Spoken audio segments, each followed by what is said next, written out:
Till I pay my dues affiliated to this paper. I need freedom for my family now. Draw my life design up like fine art. I'm jumping out just to unfamiliar coordinates. Hopped off the porch like I could touch the sky.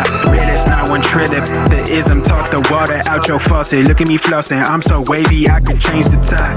My intuition sense the hatred in your ways. You imitated forging lines, claim meaning means that's just to justify. Yeah, you're right. West side, born maritime. Creole baby, my bloodline. My lungs clouded, my thoughts crowded. Say all I see is these dollar signs. Finna make a play and that sound delay. On mamas, I testify. Run for it, run for it, run. I'm out here paper chasing, looking for the funds. Run for it, run for it, run. I'm out here paper chasing, looking for the funds. Run for it, run for it, run. I'm out here paper chasing, looking for the funds. Run for it, run for it, run. I'm out here paper chasing, looking for the funds. Game recognized game. I'm from the Bay, okay, I'm versatile and my slang is different. I'm lane switching with the same people that I came up in this thing with. My head swivel, I'm homebound. Got a target back on my backside. The cat peeling with the cast iron. Better run for it, run before I catch you. Look it out, ball it, block it. Trying to stop my blessing. Gamble with your life. Don't bet it, don't bet it. They can't stop my blessing. You do best not to test it. Yeah, you right. Real all in my blood supply. Get ball up top, finna make a play. I cast a lob like I'm Jalen, baby. No co-signer, no co-pilot. They pen pals, my flow designer. My brain signal out of range with it. My palm mission is a dollar sign. If I say it twice and I meant it right. My brain signal out of range with it. My palm mission is a dollar sign. You know co-signer, no co-pilot. They pen pals, my flow designer. My brain signal out of range with it. My palm mission is a dollar sign. Run for it, run for it, run. I'm out here paper chasing, looking for the funds. Run for it, run for it, run. I'm out here paper chasing, looking for the funds. Run for it, run for it, run. I'm out here paper chasing, looking for the funds. Run for it, run for it, run. I'm out here paper chasing, looking for the funds.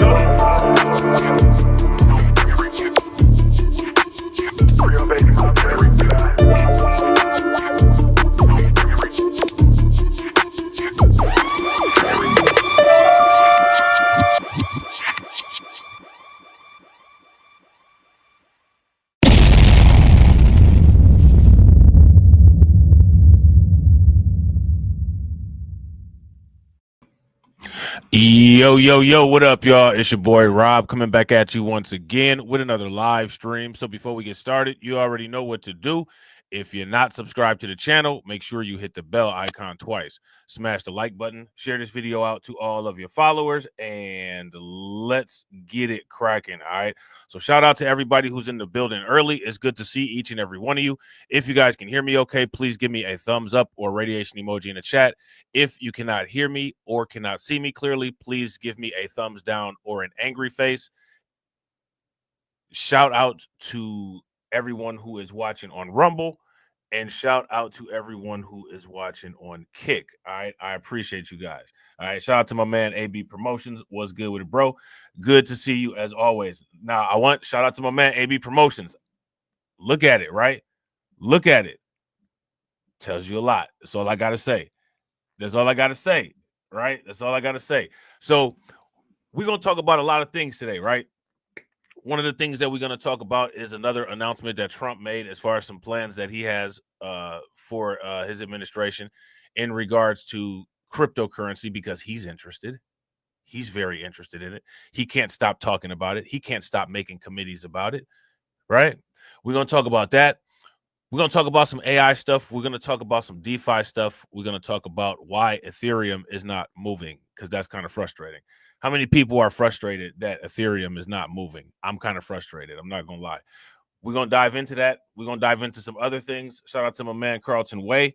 Carlton Way dropped the article in the Discord that we're going to take a look at in regards to Shiba Inu. All right, we're going to take a look at that. All right, so let's see what Trump is talking about as far as what he plans on doing, all right, in 2025. Now, I watched the video this morning, all right. This video got a lot of views. A lot of people over there on that side are interested in what that individual is talking about. And that individual said that he has heard some rumors that there might be an initial Bitcoin purchase for the strategic reserve in January, February, or March. January, February, or March. Now, this is speculation, right? But if this happens, on the day that happens, when that announcement is made, what do you think will happen? I would say you guys, but I guess I'm talking directly to AB Promotions. What do you think is going to happen? Let's check this out. Again, President-elect Trump announced he is creating a, quote, crypto council that will serve under the crypto and artificial intelligence czar. So Trump is making a crypto council. Now, how many people remember? Yep, shout out to AB. You know exactly who I'm talking about, the modern investor. Yeah, his people made him great. My people won't make me great. You see this shit? My people won't make me great, bro. You know what I'm saying?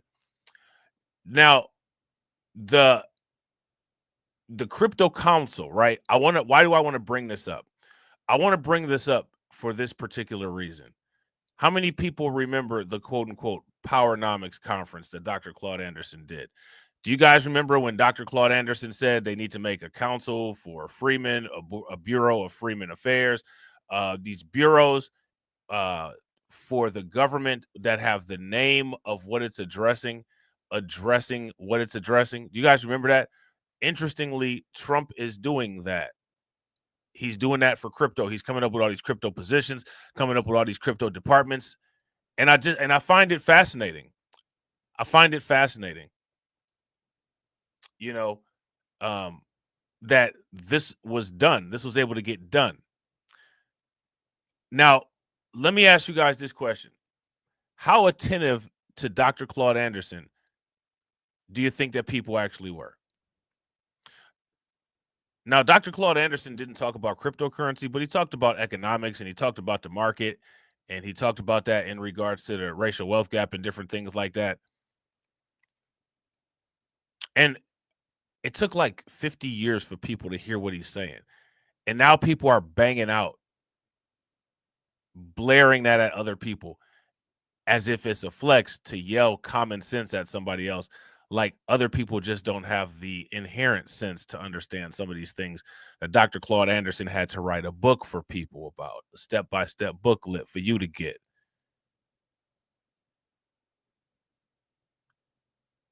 Do you think maybe that's possibly why some of that stuff doesn't exist yet? Let me know what you think. And President-elect Trump announced he is creating a, quote, crypto council that will serve under the crypto and artificial intelligence czar, the Presidential Council of Advisors for Digital Assets, as it will be formally known, will work in conjunction with tech billionaire and entrepreneur David Sachs, the appointed AI czar. Trump appointed Sachs, who is expected to loosen AI regulation and protect against big tech bias and censorship. For more on the future of AI and trends to look for in 2025, I'm joined in studio by AI expert Chris Mattman. It's great to have you. Now, shout out to AB Promotions, right?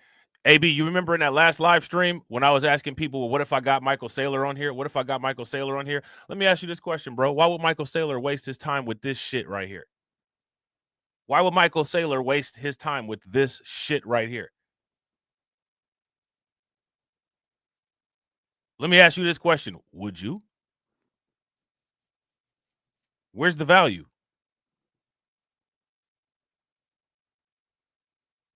I couldn't even in good faith ask him to come watch this shit. You know what I'm saying? Knowing you got meetings with Microsoft, you got channels with millions of subscribers that want to interview you. I couldn't even in good faith waste someone's time with asking them some shit like that. And that's that shit I'm talking about, bro. That's that shit I'm talking about our people won't make us great.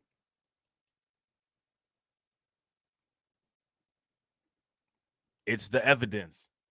It's undeniable. Shout out to AB. It would be just like this. You'd be the only one. You'd be the only one. And the thing is that these things and this is somebody that's worth 40,000 Bitcoin. This is somebody that's worth 40,000 Bitcoin. I don't even have a case to advocate. Hey, you know what I'm saying? Come waste a Satoshi of your time on a conversation with me. If my people made me great, I might have an argument, right? I might. In studio, usually we talk to you on Zoom, but we got you in studio tonight. This is really me. It's not my AI avatar, Marla. It's great to be here. Let me just make sure. Okay, it's really you. Okay, so we're going to talk top trends of 2025. I asked you to condense it because I know there's a lot of trends you're looking at. So we have top 3, beginning with number 1. It's sort of a linguistics earpiece. Yeah. Right? Yeah, Marla. And we have some video, but he actually has the earpiece in studio to show us how this works. Yeah. So this is called a time kettle, M3. It just looks like an AirPod. You can get this for about $100 on Amazon. It translates over 48 languages. I basically could give you an earpiece, Marla, put one in my ear. You could speak to me in Spanish. I could hear it in English. I could speak to you in English. You could hear it in Spanish. And so it does that on the fly.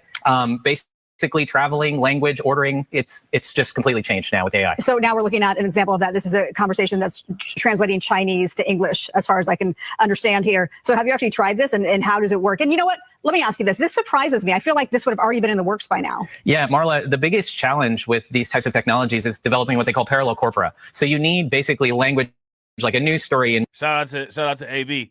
AB says, but to answer your question, they heard Dr. Anderson, but just as I realized, people want information in a YouTube short. I think you're being nice. I think you're being nice. I think it's a little bit more to it than that.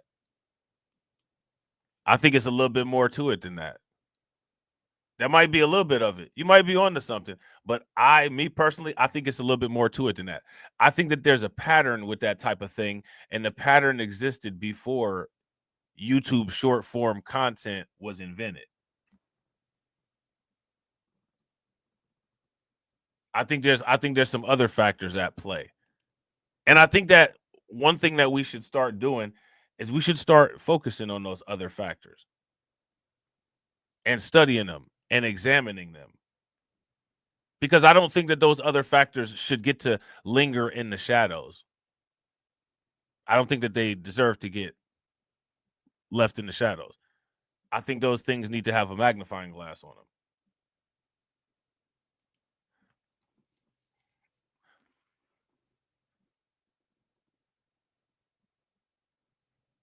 A lot of convenient inconveniences, a lot of quote unquote repetitive anomalies, a lot of inconsistencies, a lot of consistent inconsistencies. I thought people wanted to quote unquote wealth build in this thing. Ain't that what they said? That's what they said, right? And this is what I'm saying, and I'm gonna stand on this. None of these people want any of what they say that they do. All these people want is entertainment, bro. People in history have died. People in history have died to try to improve situations for past generations when all those people wanted was just a show to watch. And we're perfectly fine with the way things were.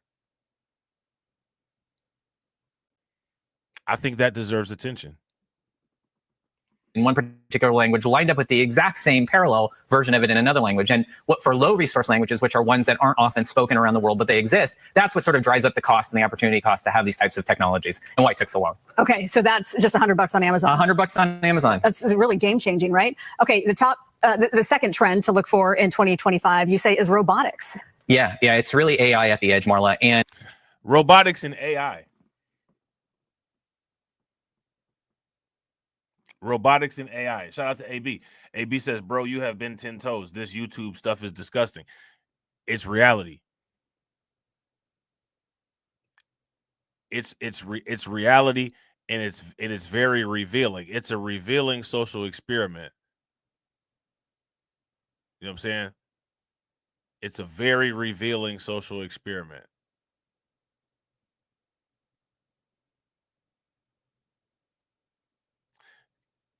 And another thing that it reveals is that the people that everybody says, quote unquote, hate themselves, it actually really clarifies and makes it transparent who actually does hate themselves. You know what I'm saying? It makes it real clear and transparent who actually hates themselves. And usually it's that person saying that somebody else hates themselves. Now, this is the same question that I've been asking for a while now. Where are the companies that we control that are putting out products like this?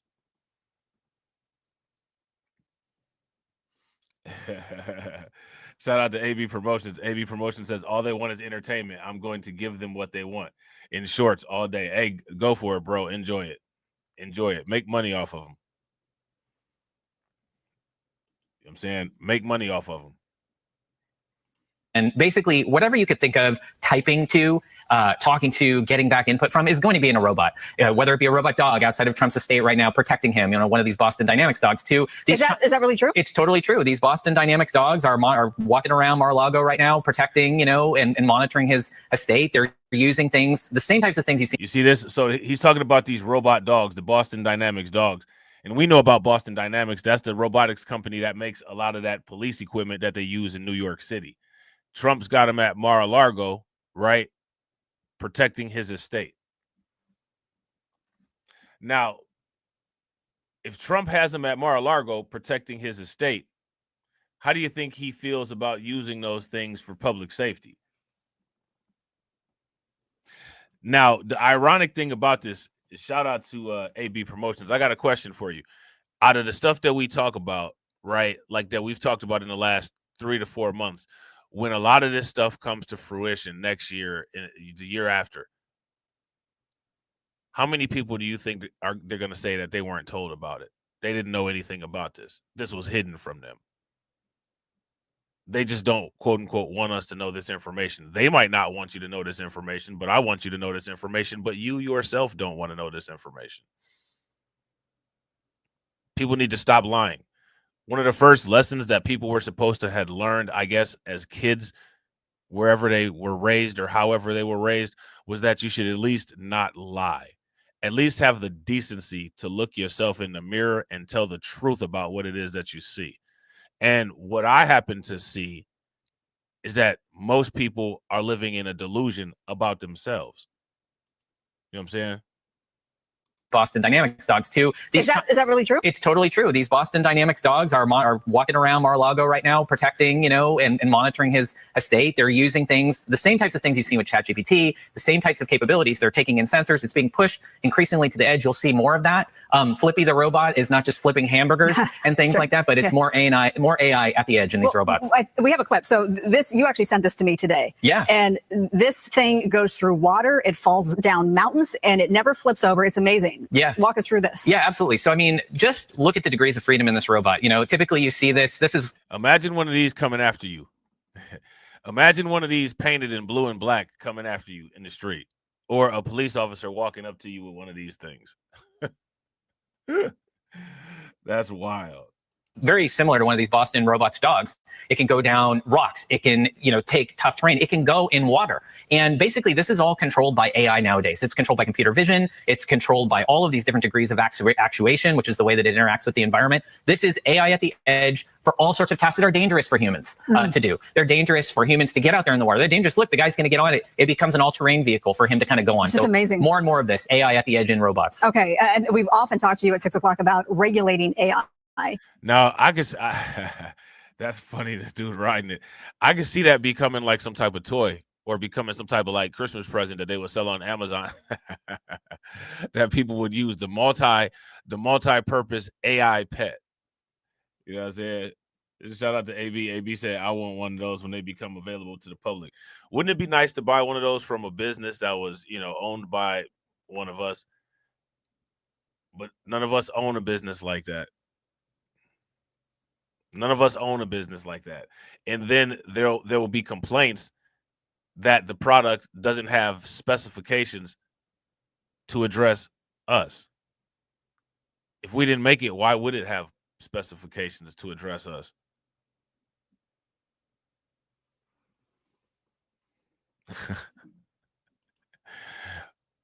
One of the biggest jokes, right? I think that like most phrases are jokes. Right? Like there's humor in most phrases. And one of the most humorous phrases is the idea of quote unquote common sense. Shout out to Black Free Thinker. What's good with it, bro? Common sense. There's nothing common about common sense. There's nothing common about it. It should actually be called rare sense, because it's actually rare that you find sense. It's actually rare.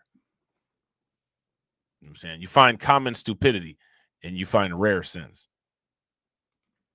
Which needs to be done, but the appointed czar, David Sachs, he says we need less regulation, and that's really his job, according to President Trump. What do you make of David Sachs to be in charge of all of this? Look, Marla, there's a reason that they picked David Sachs. He was a Silicon Valley entrepreneur. Now, again, right, I want to know why. Now, you know, everybody always gets all this credit when they quote unquote call stuff, and you know what I'm saying? Like, I predicted this, X, Y, Z, yada, yada, yada, right?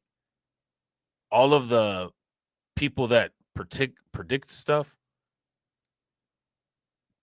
they didn't predict the crypto impact on the election. Now, I didn't predict it either, because nobody predicts anything. Everybody takes information that's already established, repackages it, and then presents it to their audience. There's nobody running any simulations at home. There's nobody that has any spreadsheets. There's nobody that has any inside tracks to any government whistleblower or insider. These are all lies. None of these people are this significant. None of these people have contacts like that. None of these people have networking ability like that. So no one's predicting anything.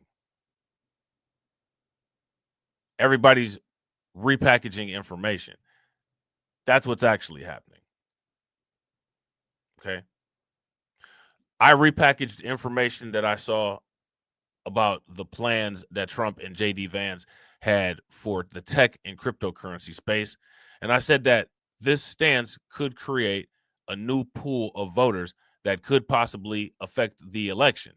And as a result of them affecting the election, if they affect the election successfully and get Trump in office, these could create massive wealth building opportunities for people who have knowledge of these sectors of business and finance, or people who are interested to get involved in these sectors of business or finance. I keep asking this question, and people don't like to ask this question, because most people that watch, when they do decide to watch, they hate watch. Or they watch so they can listen and run back and tell somebody some shit that they might think would create some entertainment for them. They don't ever listen for any substance, right?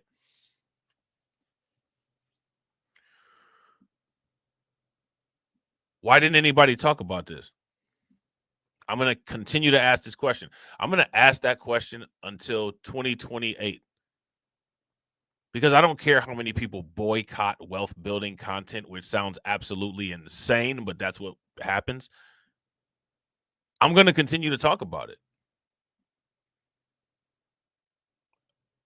Because one thing that I'm going to make sure of that happens before I die is that the narrative of "we wasn't told" is dead. That excuse will never be able to be used to justify the lack of self-perpetuation and survival mechanism, adaptation, and evolution ever again. That one is gone. May as well chalk that up.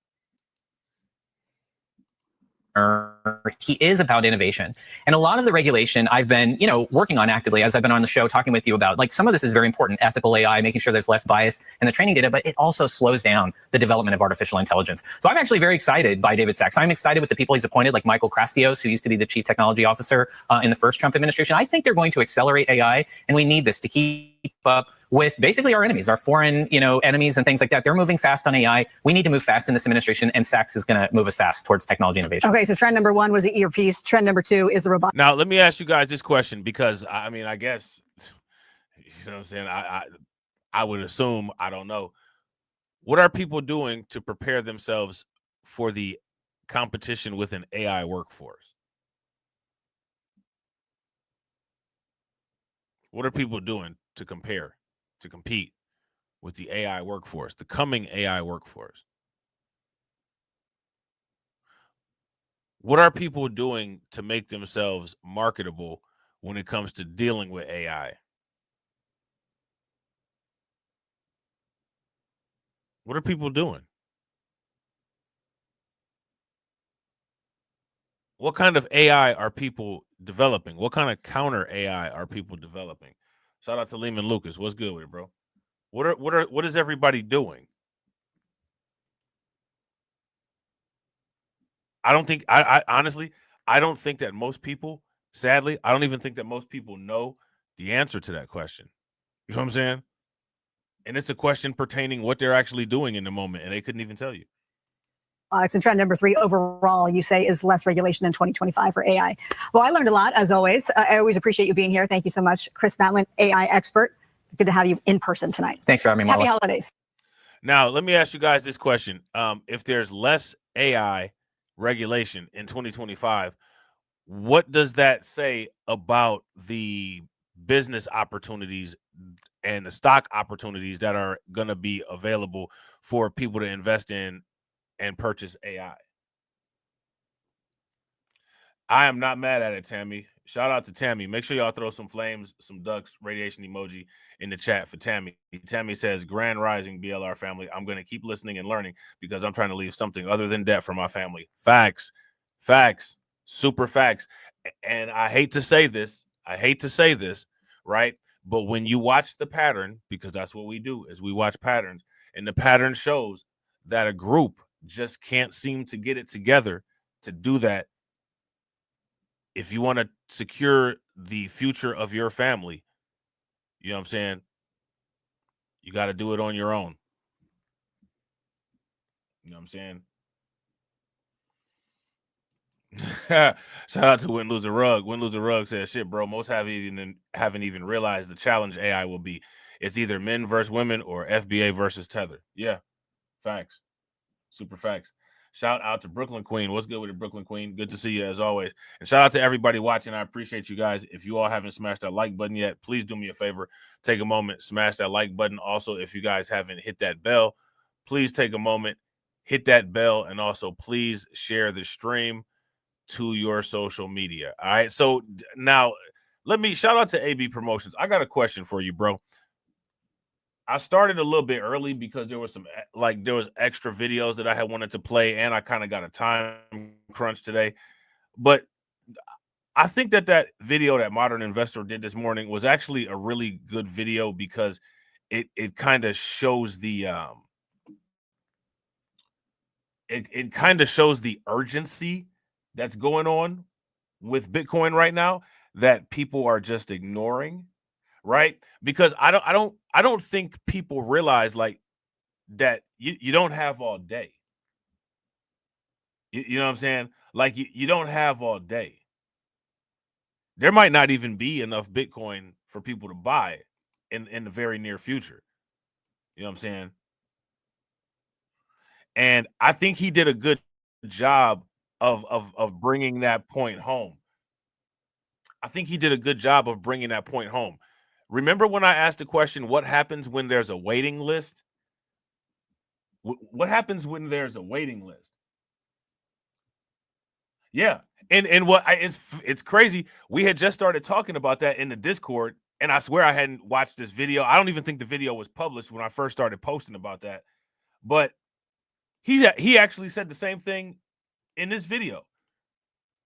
He said the same thing. So we're gonna take a listen to this, right? And then we're gonna take a look. Then we're gonna take a look at this supply crunch video. All right. I think that this is important. All right. Channel where we talk about stuff. Don't forget to leave a like. Don't forget to follow me on Twitter. There are links in the description below. This almost feels like a cruel joke in some, not a cruel joke, but like it doesn't feel real anymore. So as I've been going over, I'm not sure if everyone has the same feelings about things that are currently happening. When we passed by, now we know there's a lot of people. We know that there's a lot of people. They don't have any feelings at all about this. They don't have any feelings at all about this. They don't think that anything's happening. They think that the only thing that's happening is that Fat Joe had an offensive interview with Math Hoffa. And once we get that flushed out and straightened out, everything will be all good for all the future generations of your family. You ain't got, you know what I'm saying? We'll be straight. Everything will be good. We gonna make it. We gonna make it, like Jada, right? I'm just saying. $100,000 for Bitcoin. I was expecting some kind of like immense euphoria. And like, you know, if you've been here for other cycles, there's a literal like thing in the like the cycle called like the euphoric like time frame where like everyone is like, you can feel it like pulsating in the air. But I didn't feel that. It was almost like completely blasé for a lot of people that we had even crossed that number. When we keep hearing, for those of you who've missed the last 2 months, I don't know what you've been doing or where you were. When we got now, I want to ask you guys this question, right? Because that's actually a good gauge. Give us a summary of the last 2 months in cryptocurrency. What were the significant events that took place in the last 2 months in cryptocurrency? Name me 2 things. Not news. I remember sitting with my friends. We were in a restaurant and we were discussing the crypto news of the day. And one of my friends said, "Did you hear that the United States might start buying up Bitcoin?" And I remember. Now, let's start there, right? I've talked about it a million times on this channel, but those are the videos that get boycotted because we're dealing with anti-wealth people, right? So I'm going to ask you guys, how many people have heard, read, or seen the talk of Trump saying that he's going to start a strategic Bitcoin reserve? If you guys have heard anything about this, give me a thumbs up. If you have not, then give me a thumbs down. Whether people like it or not, whether people can accept it or not, it's real. It's something that he has said. It's not a myth. It's not a conspiracy theory. It's not fake. All you have to do is use Google. And as much as people want to get upset about it because it's just not their worldview and not what they want to happen, it's happening anyway. You're not stopping the train.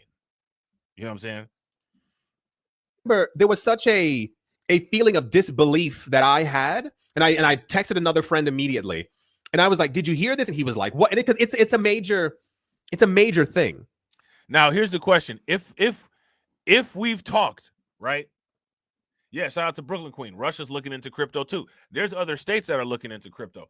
Now, let me ask you guys this: if this is the case, if the United States is talking about buying a strategic Bitcoin reserve, why are the political people not talking about that?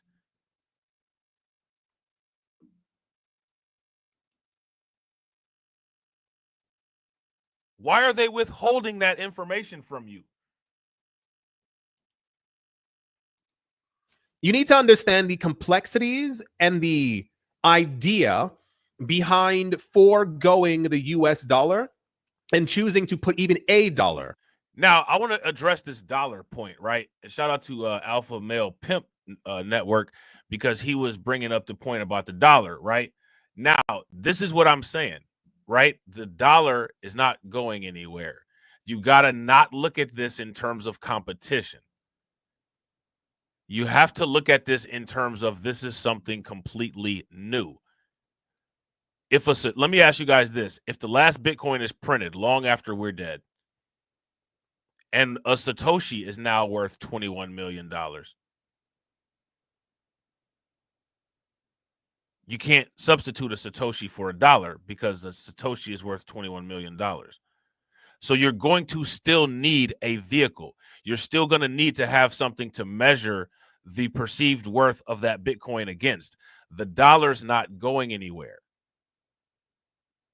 You're going to need the dollar is going to repurpose itself.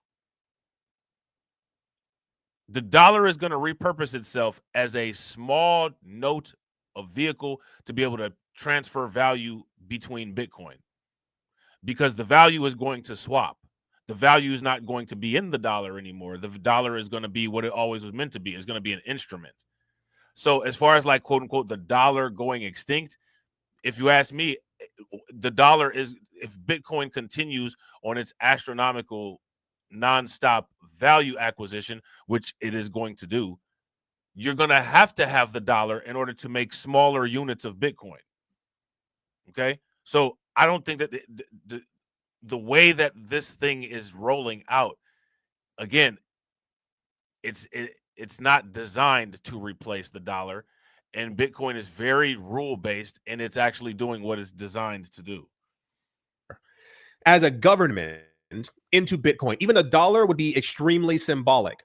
It's a dollar from the world reserve currency that is going into a brand new currency that should be for the people. So upon hearing that apparently they're going to start buying 1 million Bitcoin, that really sent me over the edge, because that's what I remember. I made a video and I was talking about hyper Bitcoinization and where the world is going. If you missed any of the videos before or after that, we've had news thus far that a number of other countries around the world are beginning to rapidly accumulate large amounts of Bitcoin. Now, let me ask you guys this question, and shout out to Brooklyn Queen. Brooklyn Queen named Russia. Is there anybody that can name any of these countries that are, quote unquote, rapidly accumulating Bitcoin? Now, if there's a trend where countries, states, and all these different places and people are rapidly accumulating Bitcoin, my question is, what does that mean for Bitcoin? What does that mean for the trend of Bitcoin? Here's another question. That also means that politicians are making these decisions as well as businesses.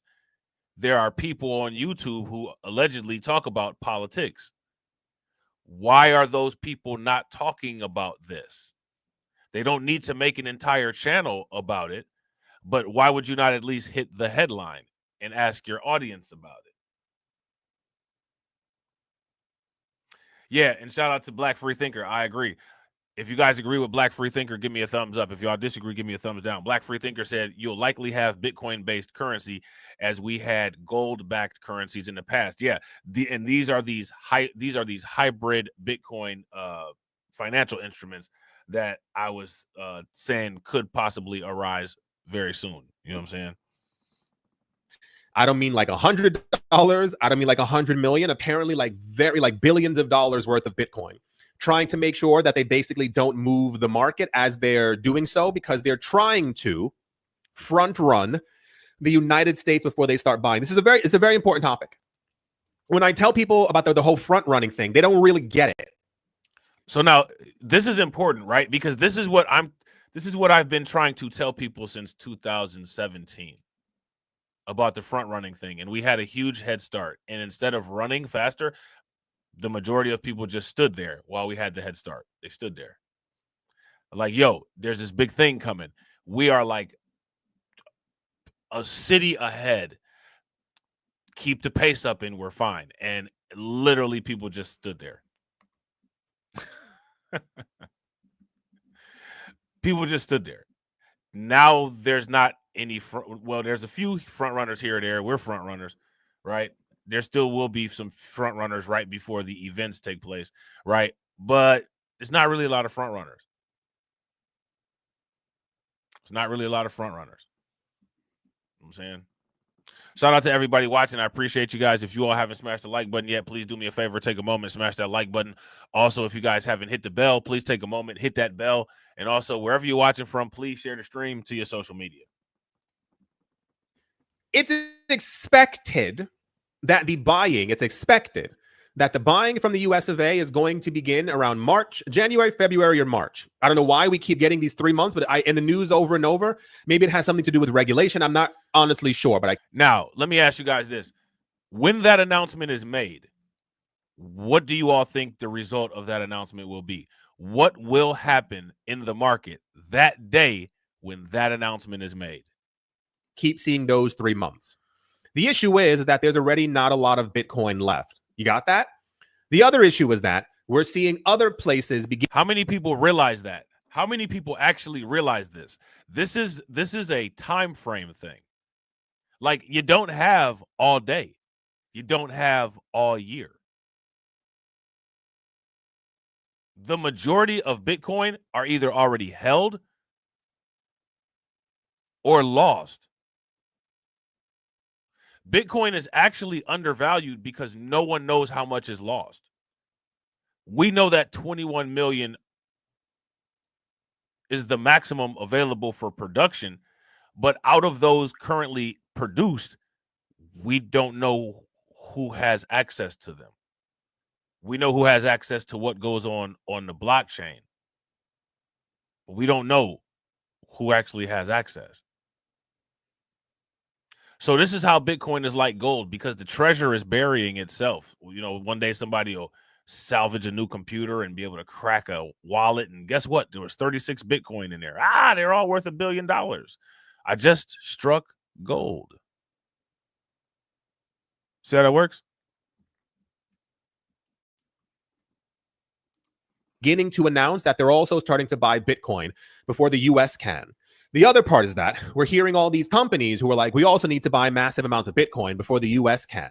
The other part is that MicroStrategy keeps announcing in the news that they bought through $4.89 billion, real numbers, worth of Bitcoin. The other problem is that we've heard in the news thus far, Texas is planning on buying Bitcoin, as is Pennsylvania, as is, I think, the mayor of Vancouver. Now, I've done the video, right? There's a video on the channel about the Texas strategic Bitcoin reserve. So, you know, he's doing this video, and this is a, you know, video where he's showing his face, and he doesn't have his information up on the screen, which is perfectly fine. You know what I'm saying? There's nothing wrong with that. Not criticizing. I like the modern investor. You know what I'm saying? But I have a video where the article is available, and you can see it on the screen. You know what I'm saying? So he's not just saying this. This is actually real. Now, let me ask you guys this question. Again, if all of these different entities, and you have a diversified portfolio of different entities, you have states, you have companies, you have countries, all of these different entities are starting a quote unquote Bitcoin strategic reserve. Let me ask you guys this question. Do you think that it would be a bad idea for you to start your own Bitcoin strategic reserve? If you think that that would be not a bad idea, give me a thumbs up. If you guys think that it would be a bad idea, then give me a thumbs down. Also said he wants to start buying Bitcoin for Vancouver as well. And there's one other place that I'm missing that's for some reason not in my head, because all the information is like flashing very, very quick. So when I talk about personally, like this like euphoric feeling, or feeling everyone, I feel like everyone in crypto or who's into Bitcoin should like actually be doing like a Mr. Burns and like salivating at this point where you realize that you've won. And I think that and this part about you realize that you've won. I think this is one of the reasons why these type of live streams, this type of content here. Shout out to J007. What's good with it? Especially on my channel. I think this is why you don't see so many people in these streams. For two different reasons. If we won on crypto, you know who lost, right? If we won the crypto war, you know who lost. Now, this is what an actual W looks like.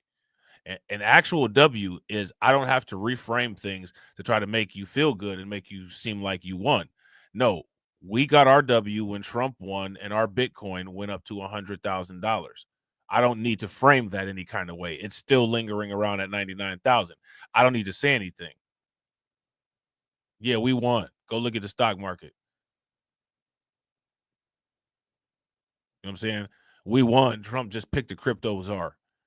We won. Trump just said he gonna make a strategic Bitcoin reserve. Crypto won. Everybody that said that crypto was a scam and nonsense, they lost big time. They lost the bet. They lost their soul in the bet. They lost a paycheck. They lost their house. They lost their family. Came home and their wife was on top of the mailman, you know what I'm saying, taking them to heaven. That's what happened with them. They lost. And a lot of people rock with that. And a lot of people can't separate their emotions, their attachments to people, their worldviews from business. This is business. This is business. This is what's called, I know, shout out to the, you know what I'm saying, to the Black American people in the building, right? You know what our parents used to say back in the day? This is more of that Black American stuff that everybody be banging out saying they Black American, but you don't ever hear anybody saying any of this type of stuff. You're going to cut off your nose to spite your face. Yeah, see that shit? That's a receipt right there. Because I heard that shit growing up. You're going to cut your nose off to spite your face. How many people heard their parents say that? How many people got it told to them when they was a kid? Taking them all the way up and through there. KO Kid Fit, taking them all the way up and through there. Giving them ecstasy. You know what I'm saying? Come back home and she all up and through there. All up and through the attic. Head sticking out the chimney. Screaming like the opera. You know what I'm saying?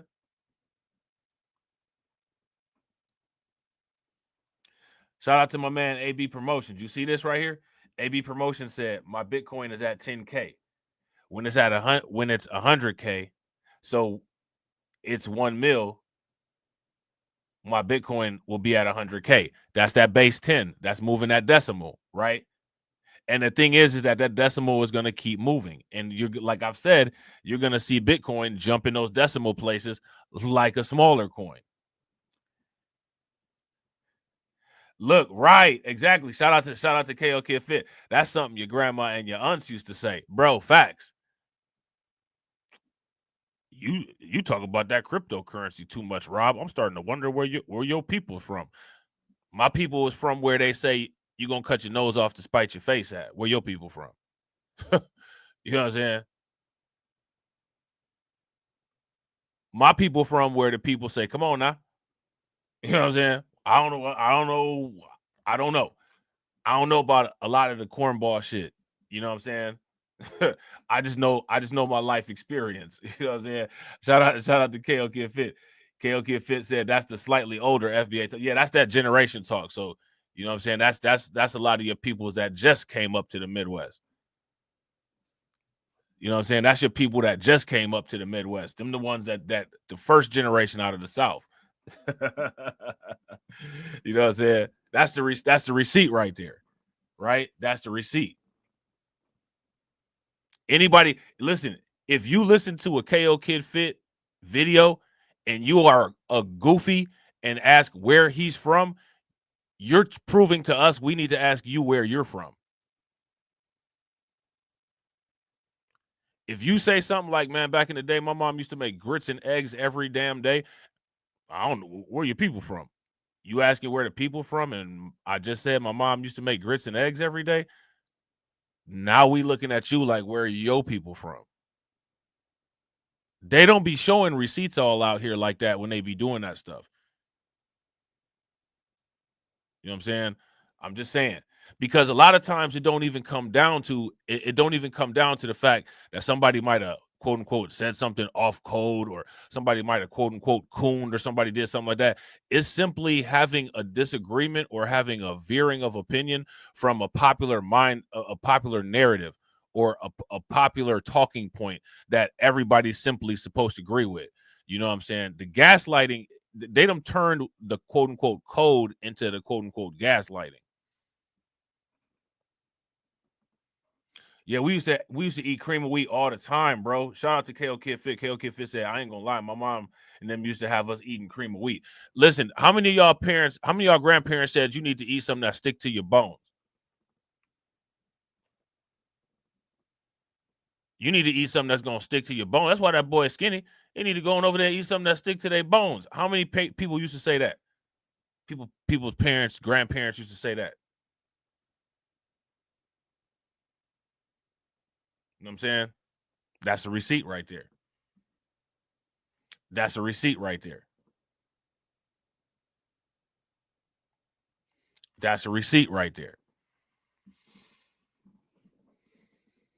That's what your grandma tell you. You know what I'm saying? That's what your grandma tell you. And see, and I'm gonna keep it a buck. This is the reason. This is the reason why people be. They you know what I'm saying? They don't really like me all like that. So, look, shout out to Tammy. Tammy said, "Tell mine that to this day, but I'm old." Hey, look, but so that's a receipt, right? That's a receipt. That's a receipt. And if you come with the old receipts that you heard the old heads say, that's a receipt. Right? So yeah, that's what I'm saying. And the thing is that, you know, all up and through and around the YouTube street, you don't really hear people like, you know, they don't really be going in and saying all that kind of stuff. Like, you know what I'm saying? Like, so that's why I be looking like, you know, like okay, like, you know, I see certain stuff and, you know what I'm saying? I hear certain talking points and, you know what I'm saying? Like, people might have like a mob of like 900 people that, you know what I'm saying, and just repeat the same shit. But like, how legit is that shit that they repeat? You know what I'm saying? Yeah, facts. I gotta agree. Shout out to Black Free Thinker. Black Free Thinker says off code means defying the narratives from the online micro lift. Facts. Super facts. And that's exactly what it is a micro lift. It's micro, tiny. You know what I'm saying? Tiny. Got that right. There's a video I made earlier. I think it was earlier this year. And like, I think part of the title was like, we won. It wasn't a joke. It wasn't clickbait. A hard head make a soft ass now. Or if your parents used to call you long-headed. Long-headed, if you got called long-headed, man, that's for sure some Black American shit. You know what I'm saying? That boy long-headed. You know what I'm saying? That child over there long-headed. You know what I'm saying? Where the people at talking about all this shit? That's what I'm saying.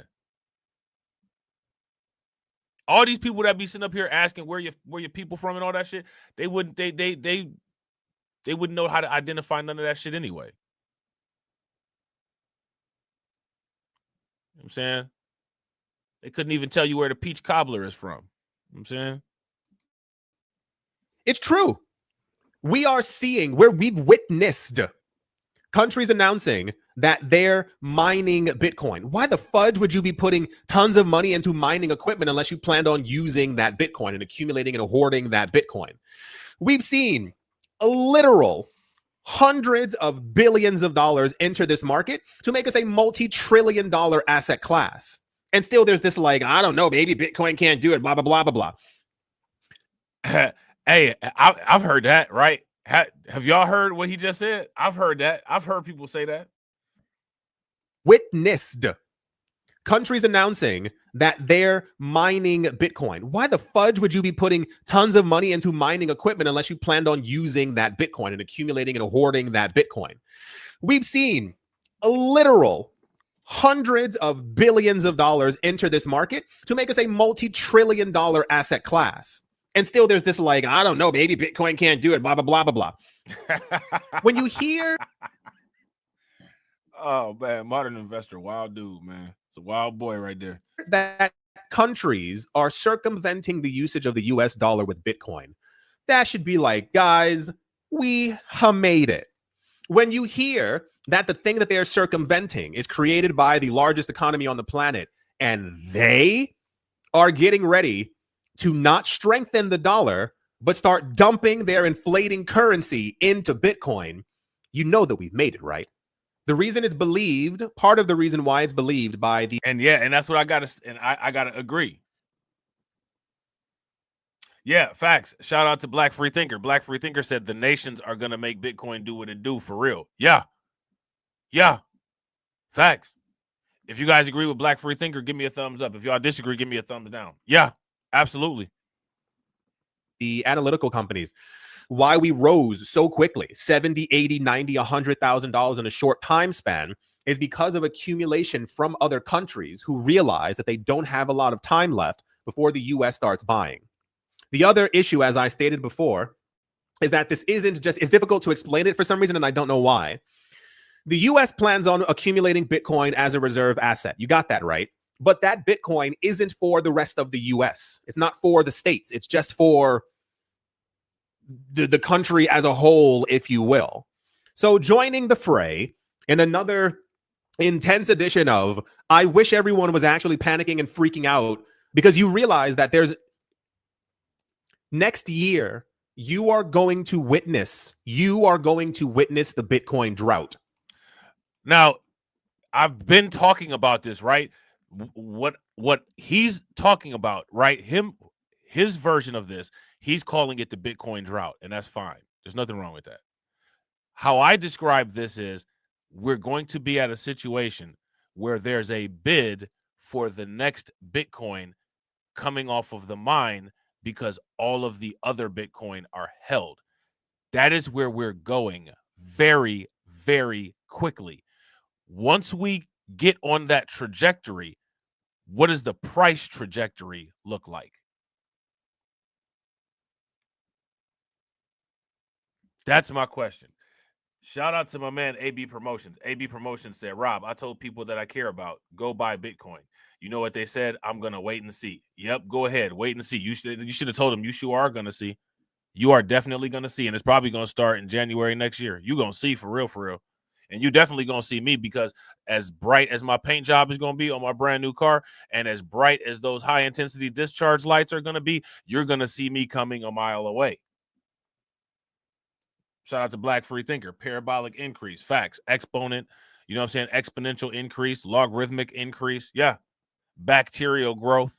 All of them different type of growth models.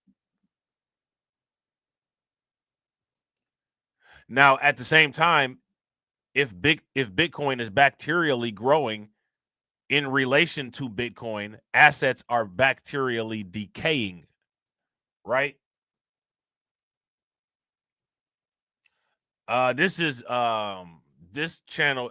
What is it called? I think it's called the guy. He's got another channel that's bigger. It's called The Modern Investor. This is his other channel. I think it's called like Money Matters or something like that. I'll put the link to the video in the chat. You got that? You are going to see in real time Bitcoin skyrocketing in price, because the amount of Bitcoin that you think is available will not be available. And what he's saying, it's going to be a continued skyrocketing. It's not going to be like we saw the surge, you know, going from like the 60 to 70,000 to 90 to 100. It's not going to be that. It's going to be like Moore's law. You know what I'm saying? It's going to be like 30, maybe a 45-degree angle against the X and Y axis, you know, on a graph. It might even be parallel with the Y axis. It might just be straight up. And it's going to be over a duration of time. You know what I'm saying? It's going to be over a duration of time. Countries are buying in rapid succession now. When we hear on the news officially that the US, like we're starting to buy in 24 hours, the world is going to go insane, and everyone is going to realize at the exact same moment that they need to do whatever they can to accumulate as much Bitcoin as possible. 99% of people Now, I want you guys to understand, I want you to visualize this. As this graph is skyrocketing, as this price is going skyrocketing, we're in real time the scenario of less Bitcoin is buying you more stuff.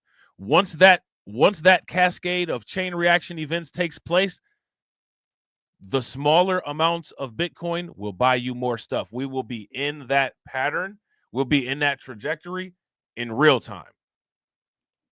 The financial black hole of Bitcoin. Crypto aren't understanding this. I have friends who are into investing.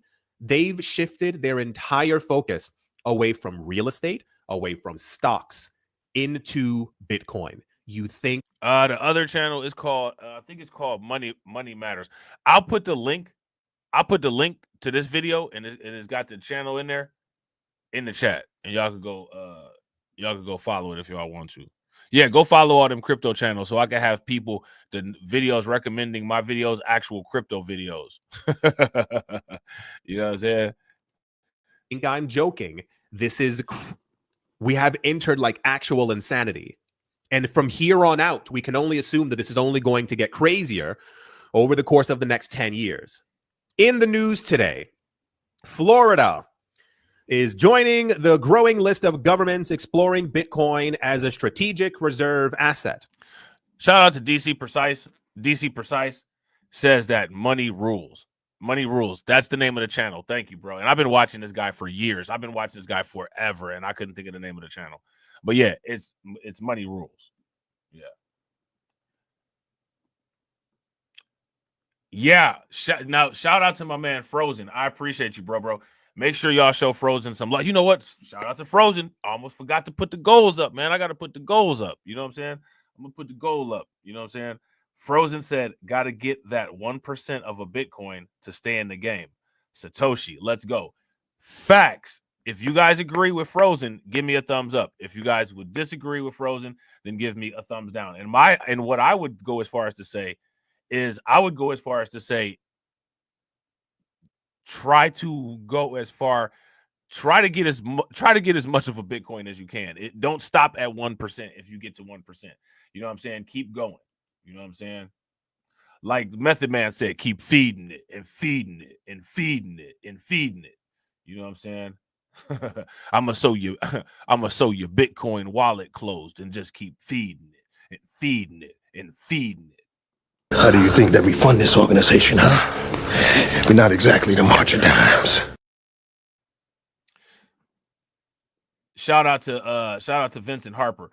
Vincent Harper says, explain that 1%, please. Frozen, if you would be so kind, or everybody in the chat for that matter, to explain that 1%, I would greatly appreciate it. Because every place wants the Bitcoin for themselves. Florida won't have access to the Bitcoin that the White House is buying. So they want their own. The issue is that they're not just going to buy one Bitcoin and call it a day. They're going to try and buy thousands of Bitcoin, same as Pennsylvania, same as Texas, same as every other state who's also going to begin to pop up over the next couple of days. According to Samuel Armes, A-R-M-E-S, president of the Florida Blockchain Business Association, or FBBA, the FBBA and the, oh gosh, what's the other one? The Satoshi Action Fund, the SAF, they're apparently in discussions right now. If you didn't see the video, this was maybe 2 weeks ago. The Satoshi Action Fund, through a conference, I don't know what to call it. And the only people who were invited were people who like run countries and run businesses. The people with like the biggest businesses on the planet and like the presidents and prime ministers of a number of countries went to this event to hear what they had to say about accumulating Bitcoin. You're going to tell stories to your grandkids about these moments. You saw Bitcoin beneath $100,000. You saw it before it got to $45 million. You were there, like you were part of it. Armes, okay, revealed that the state is considering stockpiling Bitcoin within the first quarter of 2025. And apparently, Florida already has a Bitcoin inside of its pension fund. So it continues. It never stops. This is the strength of me telling you daily news. We go over this daily. This isn't once a week. This isn't once every 2 weeks. It's not once a month. This is every day. So how anyone, and I will say the words, in their right mind could be ignoring this is perplexing to me. Like, it's actually like a little weird. It's almost like, I agree. And this is what I keep harping on. And shout out to make sure you guys throw some flames in the chat for everybody, you know what I'm saying, being a great community, you know what I'm saying, breaking that down for Vince Harper, you know what I'm saying. That's the idea. That's the idea. You know what I'm saying? That's the idea. like a little like, ooh, I don't want to hang out with you, like that kind of thing.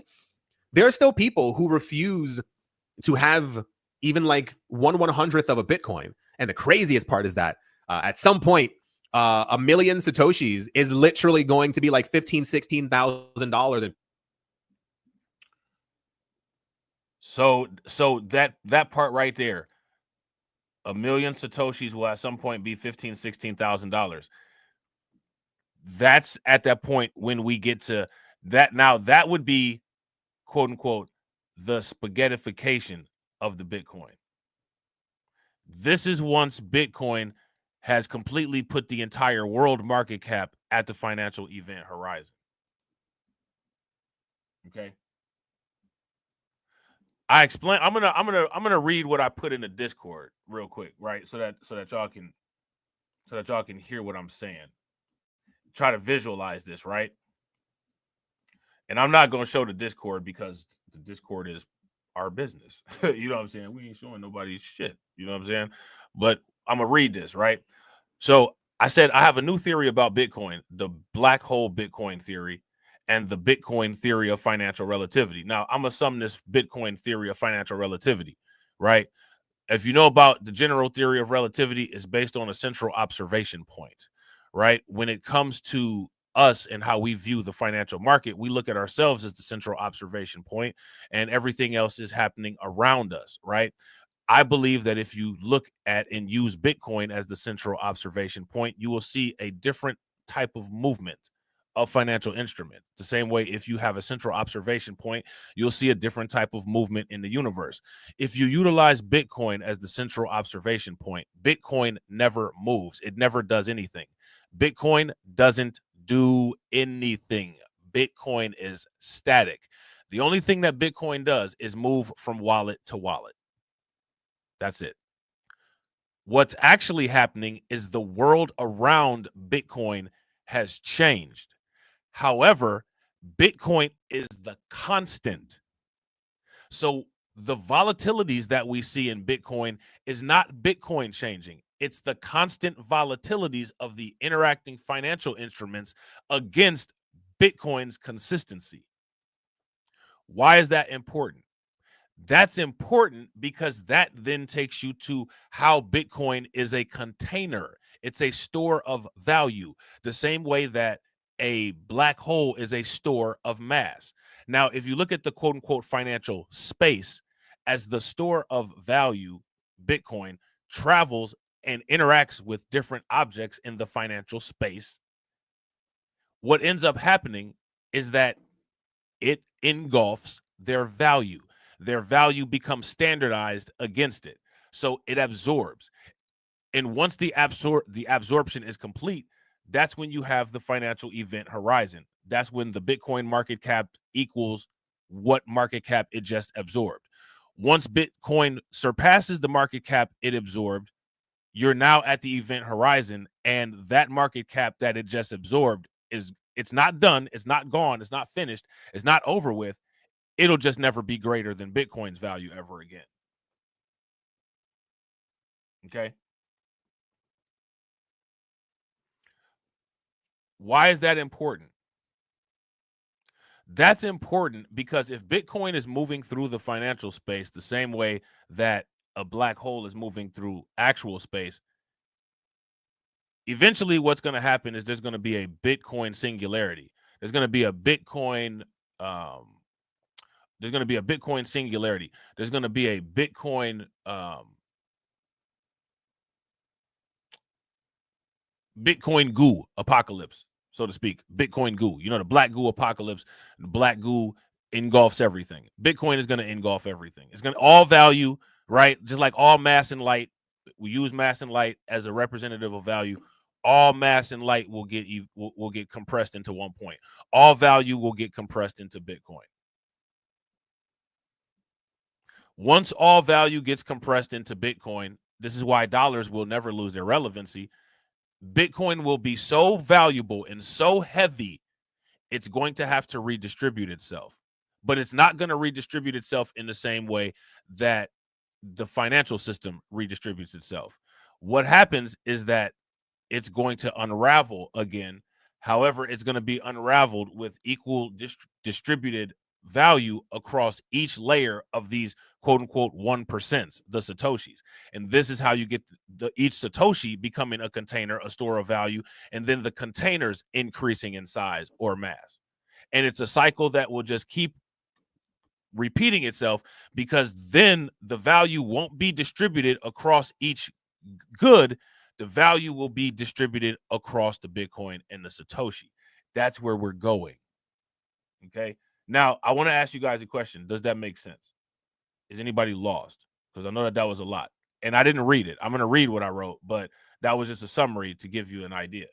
It should make it visually easier to understand.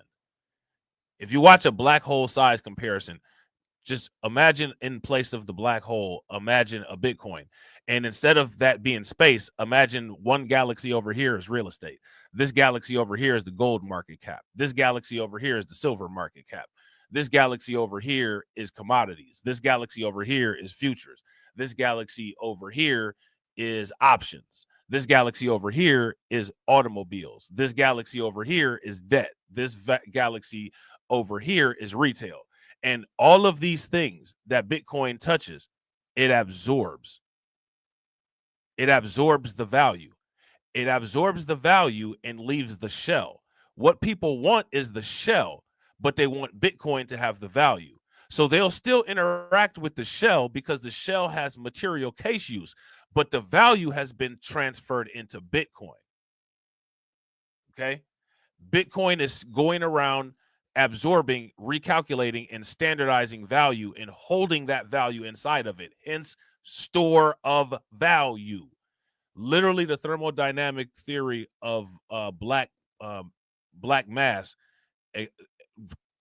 kind of explains what's going on here. And this is where Michael Saylor gets into those.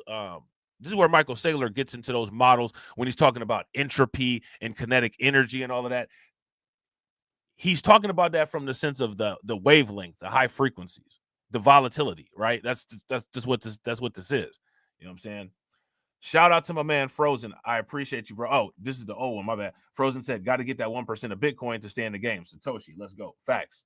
Super facts. Shout out to J007. This is where I was supposed to be. My bad.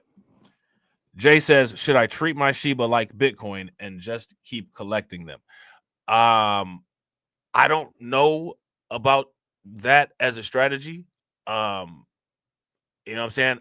As far as collecting Bitcoin goes, I would say never sell your Bitcoin. Never sell your Bitcoin. Now, as far as Shiba goes, right, Shiba has some interesting things about it. And I think that you need to take a look at what Shiba is doing in order to figure out how you want to do your strategy with Shiba. Shiba, they have a system where they burn the coins. So the supply is somewhat deflationary, right? So you might want to make calculations based on how often they do that, when they do that, why they do that, what that's based on. Look at those things and then decide what your strategy may or may not be.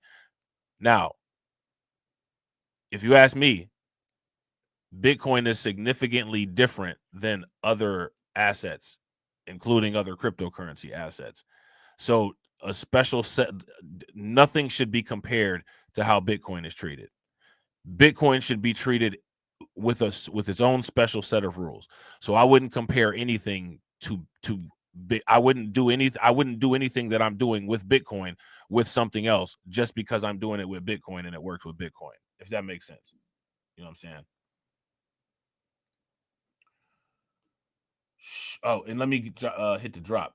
My bad. Shout out to J007. Make sure y'all show J007 some love, throw some flames, some radiation emoji, and some ducks in the chat from my man J007 for funding the organization. Definitely appreciate you, bro. How do you think that we fund this organization, huh? We're not exactly the March of Dimes. Shout out to my man AB Promotions. Make sure y'all show AB Promotions some love. Throw some flames, some radiation emoji, and some ducks in the chat for my man AB Promotions for funding the organization. AB Promotions says, get in when the market cap is low, can get someone life-changing returns. Facts. Now, as far as a strategy for quote-unquote meme coins goes, or something like Shiba, right? Y'all know what I do with the meme coins. I wait for them huge losses on meme coins, and then I buy them. You know what I'm saying? And then I sit on them. I sit on them until they have a pump, and then, get rid of a few. You know what I'm saying? So that I got a different little thing that I do with the meme coins. You know what I'm saying?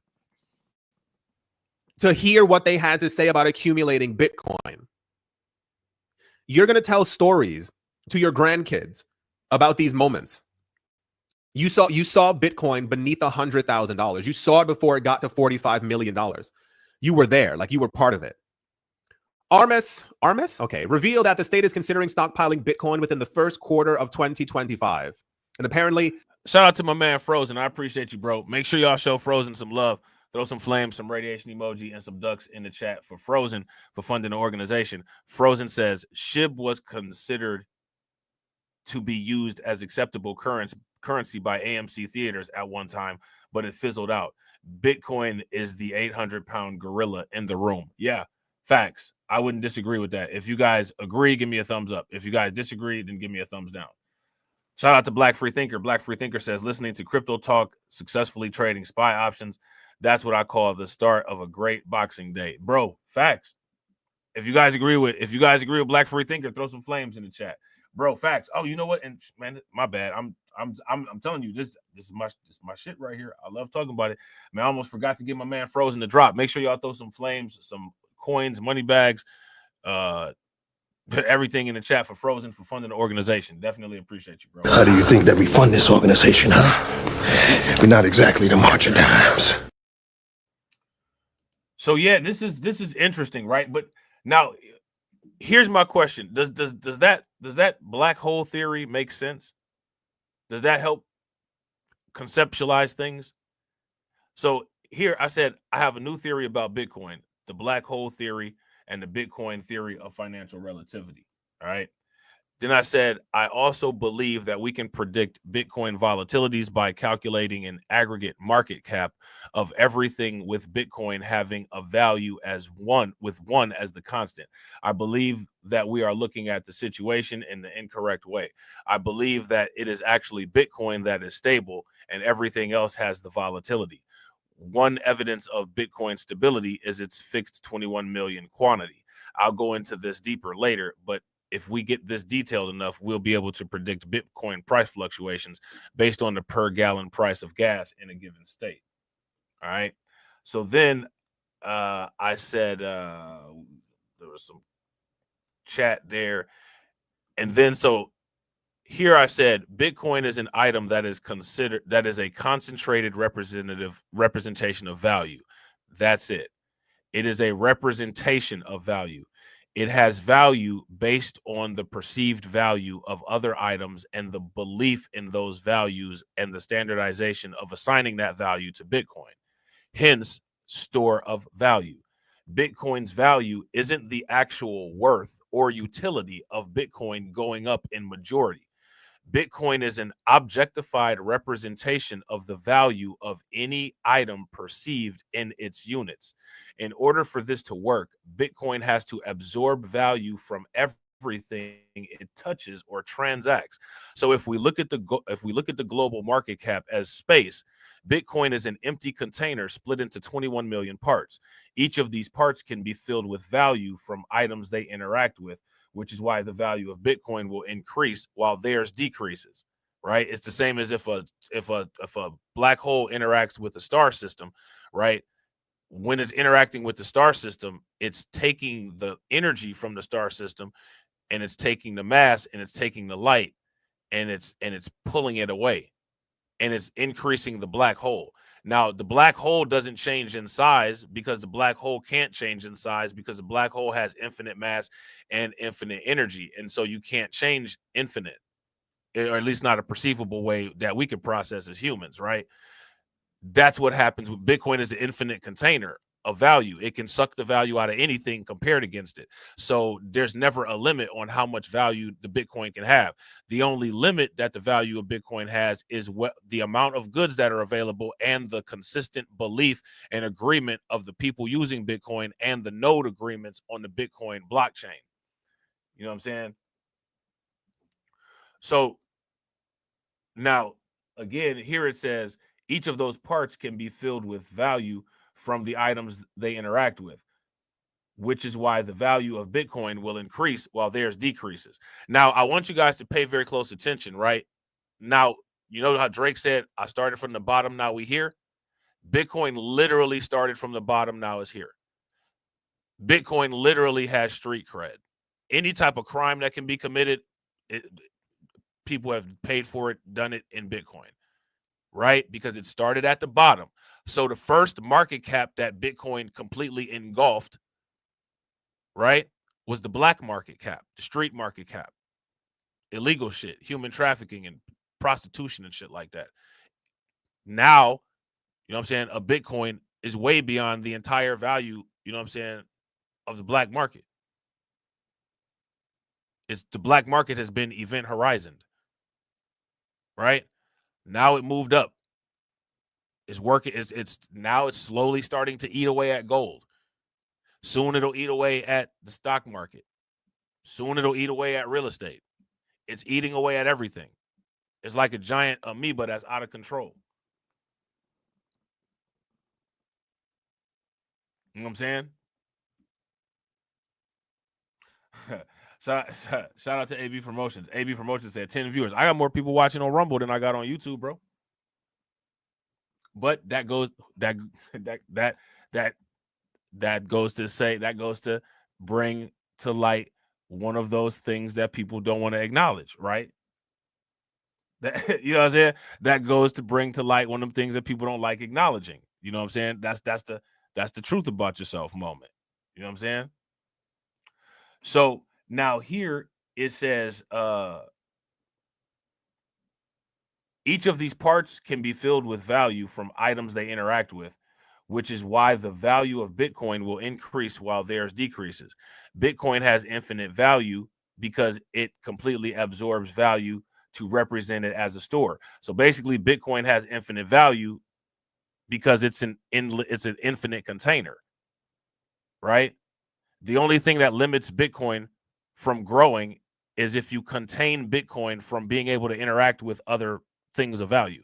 If you're able to stop Bitcoin from interacting with other things of value, which is what has been done by the government for so long, that'll stop the growth.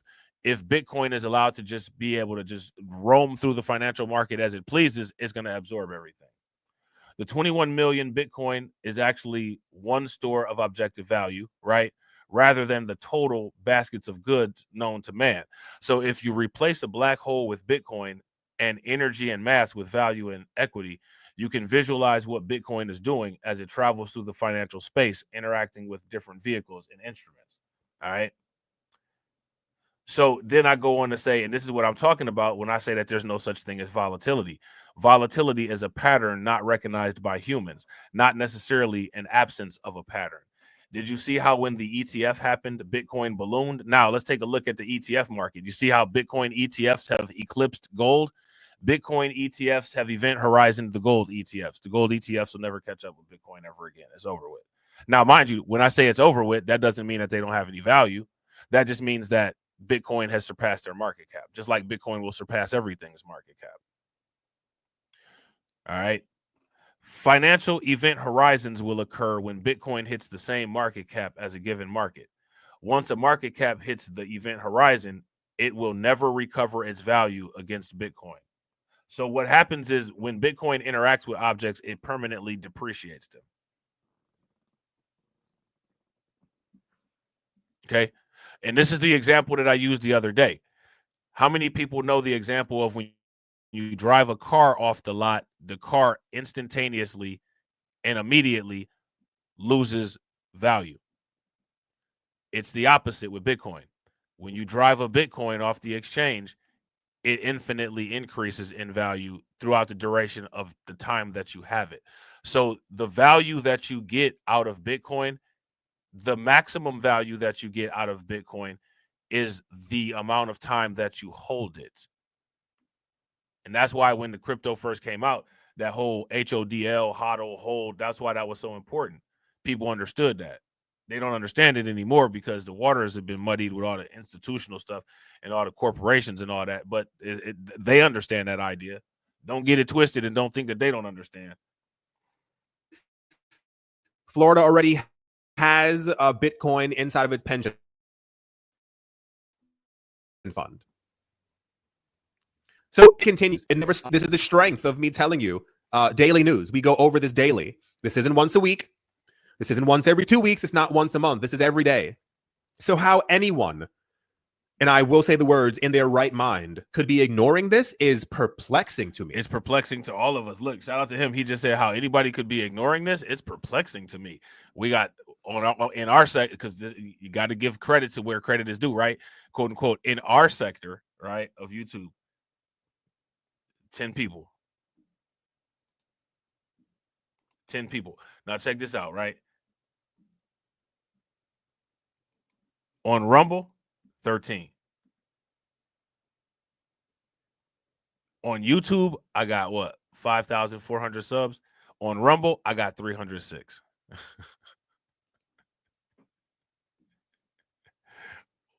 What does that say? Somebody let me know what that says. Like, it's actually like a little weird. It's almost like a little like, ooh, I don't want to hang out with you, like that kind of thing. There are still people who refuse to have. Hey, shout out to Brooklyn Queen. Brooklyn Queen says supporting the Solana Tuna Fund. Hey, I appreciate it. Make sure y'all show Brooklyn Queen some love. Throw some flames, some radiation emoji, and some ducks in the chat for Brooklyn Queen for supporting the Solana Tuna Fund. I appreciate it. How do you think that we fund this organization, huh? We're not exactly the March of Dimes. Definitely appreciate it. Shout out to J007. J007 said 23 people that want to retire early, just like me. Right, but everybody that's not here or everybody that doesn't watch these type of videos, because you ain't got to watch my videos, but I guarantee you they definitely not watching The Modern Investor, right? So they'll complain about work all day long, but then they do everything that's necessary to maintain staying at work. These are the people that talk about job security. I don't want job security. I want financial security.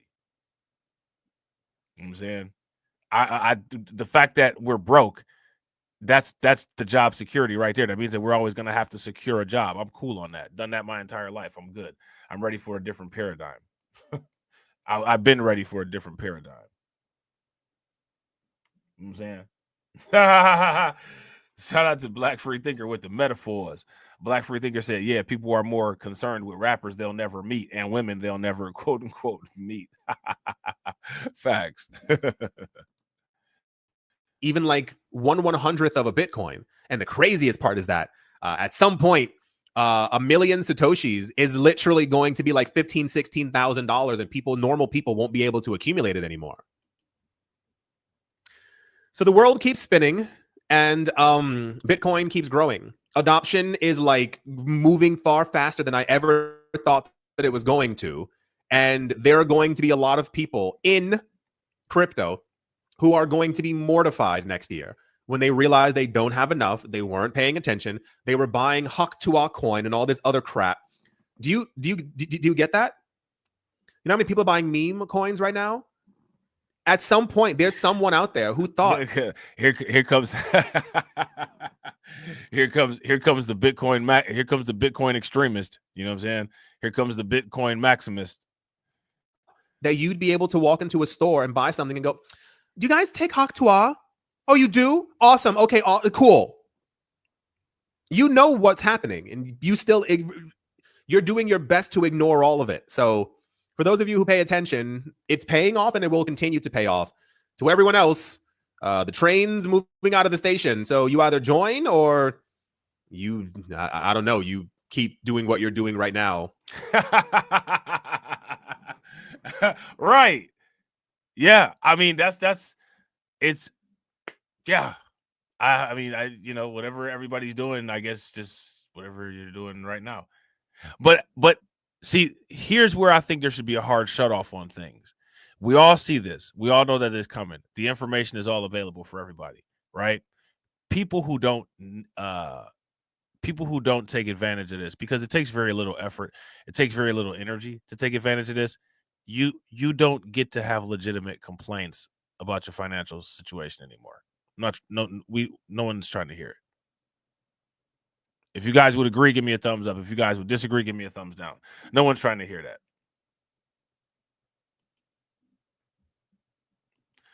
No one's trying to hear it anymore. The word is lollygagging. I hope you all enjoyed. Yeah, the first January, February, March. Those are going to be the really like crazy months of the. I mean, we'll see. Hope you all enjoyed. All right, so there's that. All right, so again, always a solid video. You know what I'm saying, from the Modern Investor, right? The Bitcoin supply crunch is very important to talk about. And the reason why the Bitcoin supply crunch is very important to talk about is because we're moving from the era where people are nickel and diming Bitcoin, buying $50 here, $60 there, $100 there, to now we're into the era where the people who can afford to buy Bitcoin the same way J007 buys Shiba, they're going to be buying. The only problem is that there's way less Bitcoin than there are Shiba, but these people are buying Shiba amounts of Bitcoin, which means if they do that and they continue to increase in their buying because they're trying to stay at pace with or catch up to the United States, what's that ultimately going to do to the Bitcoin supply? Because Bitcoin is not like Shiba. Bitcoin doesn't have trillions of coins. There's only 21 million. So what's that going to do to the price? What's that going to do to everything?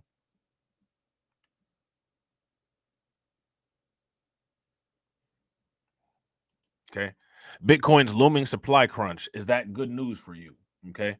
U.S. Bitcoin ETFs are inching closer to holding 6% of Bitcoin's total market capitalization. That's not what Bitcoin was not made for this, right? But Bitcoin is a very interesting social experiment. It literally proves that if you put something out there for people to save themselves from something that's harming them, they will thoroughly reject it. Maybe Agent Smith was onto something about how all the human crops rejected the euphoria matrix that they had programmed. The idea of Bitcoin was for what's happening right now, for that to not happen, and for people to control the money. But people didn't.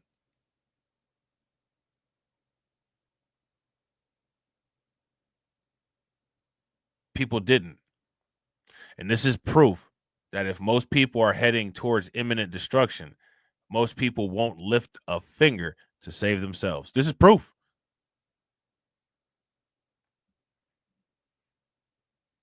This is proof. If you guys would agree, this is proof. Give me a thumbs up. If you guys would disagree, give me a thumbs down. So who deserves empathy? Who deserves pity?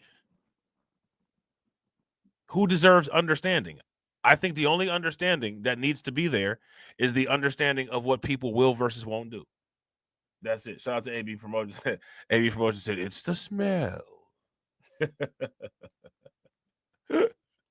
That's hilarious.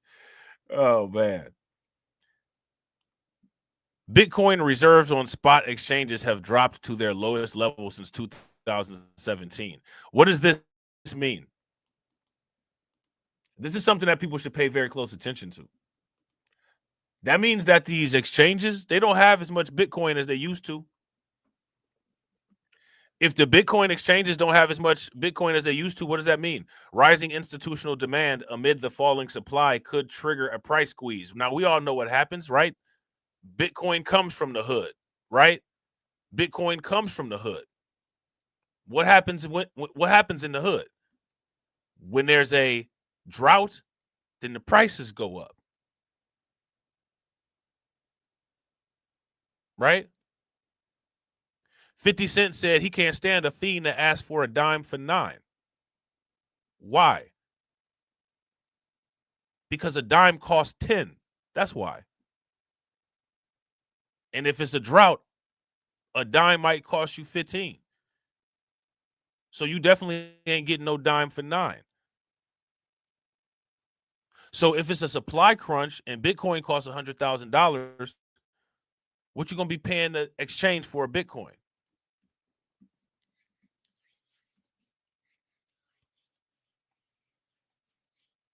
Exchange is definitely not about to give you a dime for 9.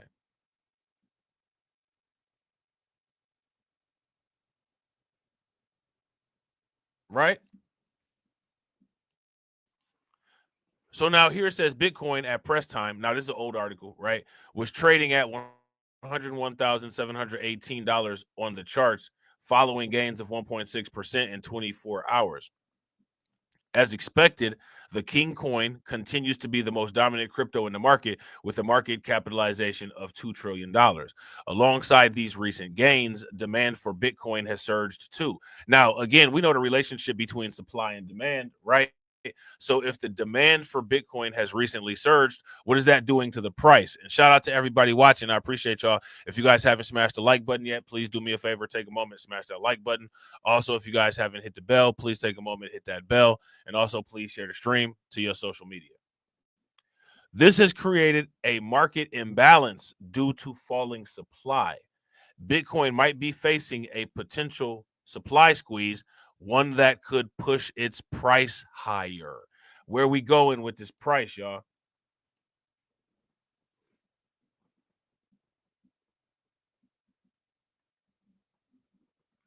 Where are we going with this price? Bitcoin spot exchange reserves hit a 7-year low.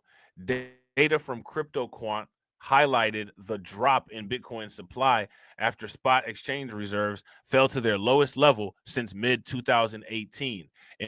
In fact, Bitcoin held on spot exchanges now stands at 1,055,716 Bitcoin.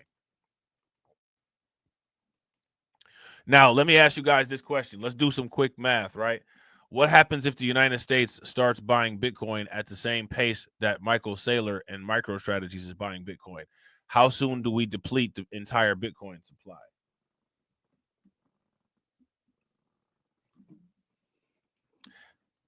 How soon does the supply get depleted? Now, listen, check this out, right? People always ask the question, is it too late to get Bitcoin?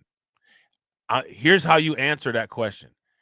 If in the model that we looked at, in the model that we modified, as time progresses, smaller amounts of Bitcoin buy you more stuff, how can it ever be too late to buy Bitcoin if time progressing shrinks the amount of Bitcoin that's necessary to buy an increasing amount of goods? How can there ever be?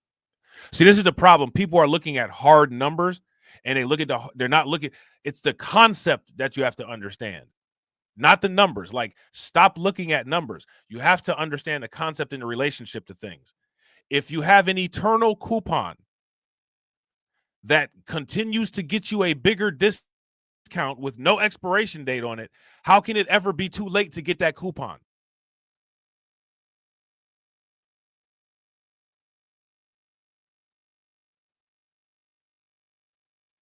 If that makes sense, give me a thumbs up. If that doesn't make sense, then give me a thumbs down.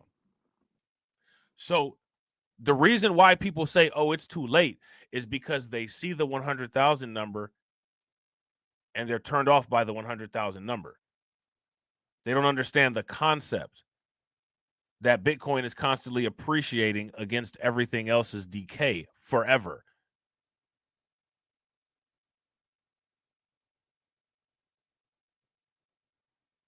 Bitcoin is constantly absorbing value while everything else is constantly shedding value, is shedding that value that's going into Bitcoin. Because of that relationship that's been engineered and structured and is being perpetuated and agreed upon by the people that use Bitcoin and the people that use the nodes,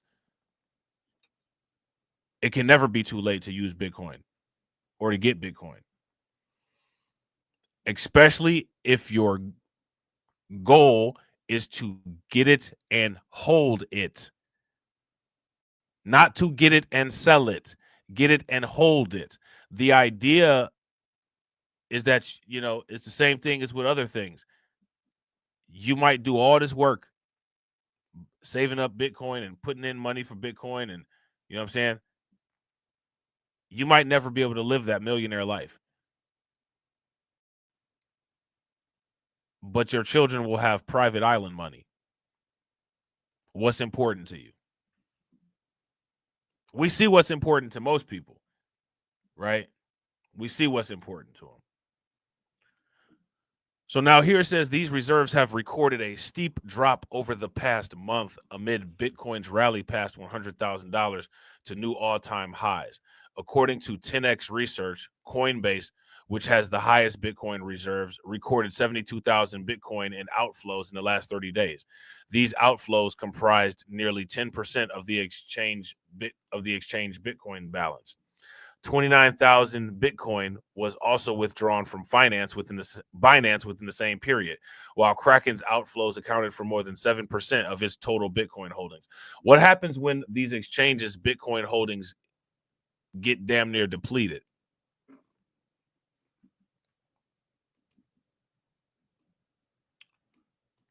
What happens when these exchanges' Bitcoin supplies get damn near depleted, y'all? What does that do to the price? The exchange net flow data for the last 30 days also revealed that Bitcoin has recorded 22 days of negative net flows from spot exchanges. This is further evidence of a scenario where traders have not been keen on selling. Now, let me ask you guys this question. If these traders are not keen on selling, what does that mean?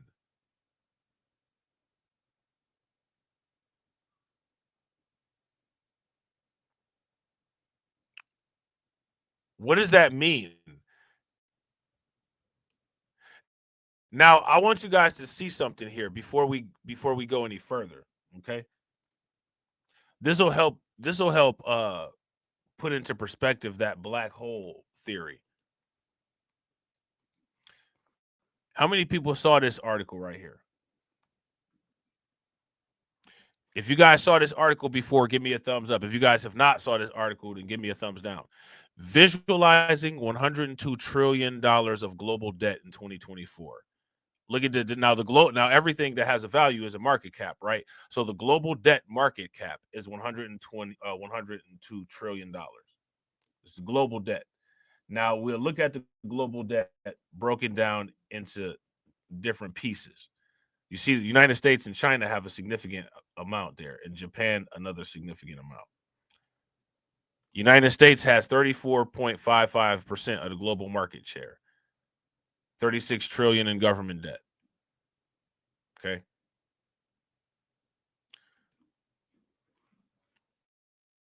$36 trillion in government debt. It's pretty impressive, right? What do they spend it all on? The migrant crisis. You know, Bitcoin can absorb this entire ball right here. And now, mind you, this is just a debt market cap.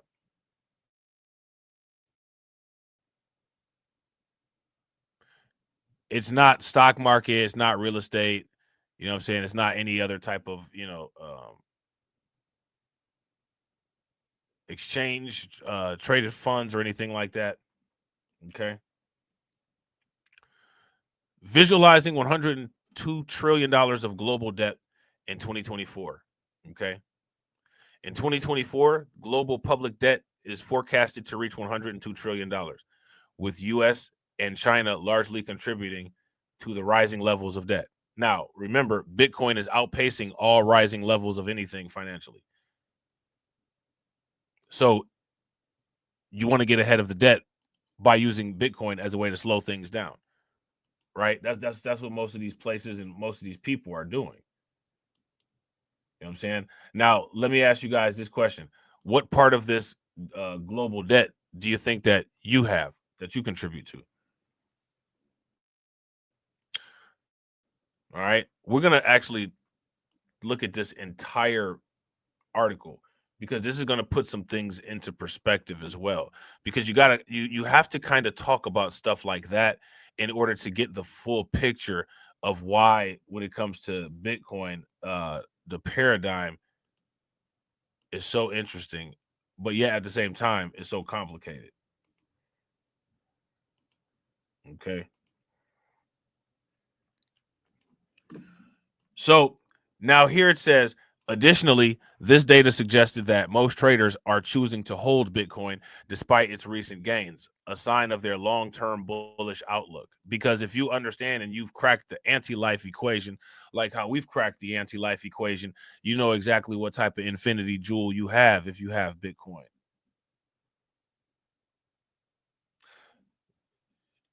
Bitcoin is the anti-debt equation. You can't have debt if you hold an object that sucks the value out of everything around it. Like, it's literally physics. If you have a vacuum that's constantly sucking increasing amounts of value, that value is always going to outpace a singular debt. Right? If you guys would agree, give me a thumbs up. If you guys would disagree, give me a thumbs down. So basically, like the black hole model, Bitcoin is a value vacuum.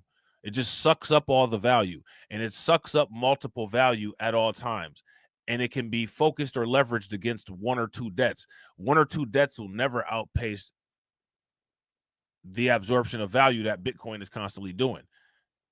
Michael Saylor understands that, which is why he uses debt to buy Bitcoin. Because with Bitcoin combined with debt, there is no debt. Does that make sense? That's one of the reasons why Trump said he wants to use the Bitcoin to attack the national deficit. Because if the national deficit is a certain number and Bitcoin is constantly absorbing value, ultimately it would ideally take care of itself, especially if more Bitcoin is consistently acquired.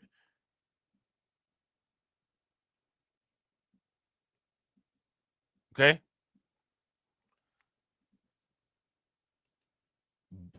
Bitcoin, for like, again, this is one of the reasons why I used to try to tell people about how you could use Bitcoin to slow down the racial wealth gap, because a lot of the racial wealth gap is based on lack of liquidity and debt.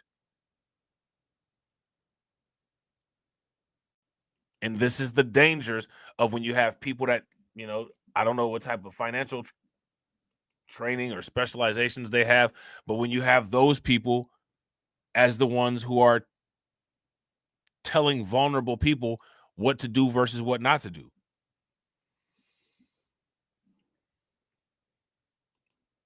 Why is it that all of these companies and the government and just so many people are doing things different with Bitcoin than how we're doing them? Why is it? Why is that? Is it just because we have a track record of significantly outperforming and doing things better than what other people do? Why is that happening? It's happening because there's a concerted effort to maintain the racial wealth gap.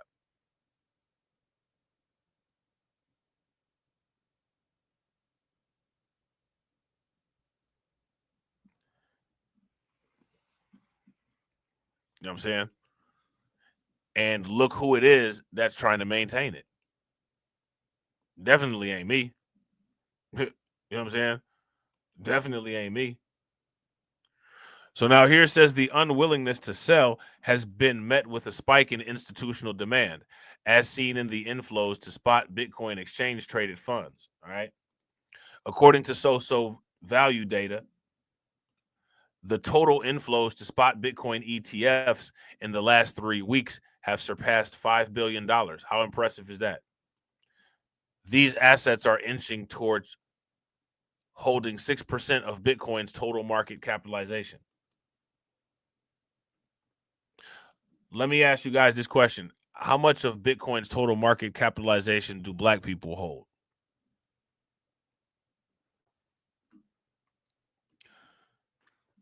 Shout out to Black Free Thinker. Black Free Thinker said, man, Kennedy was the impact player of the election.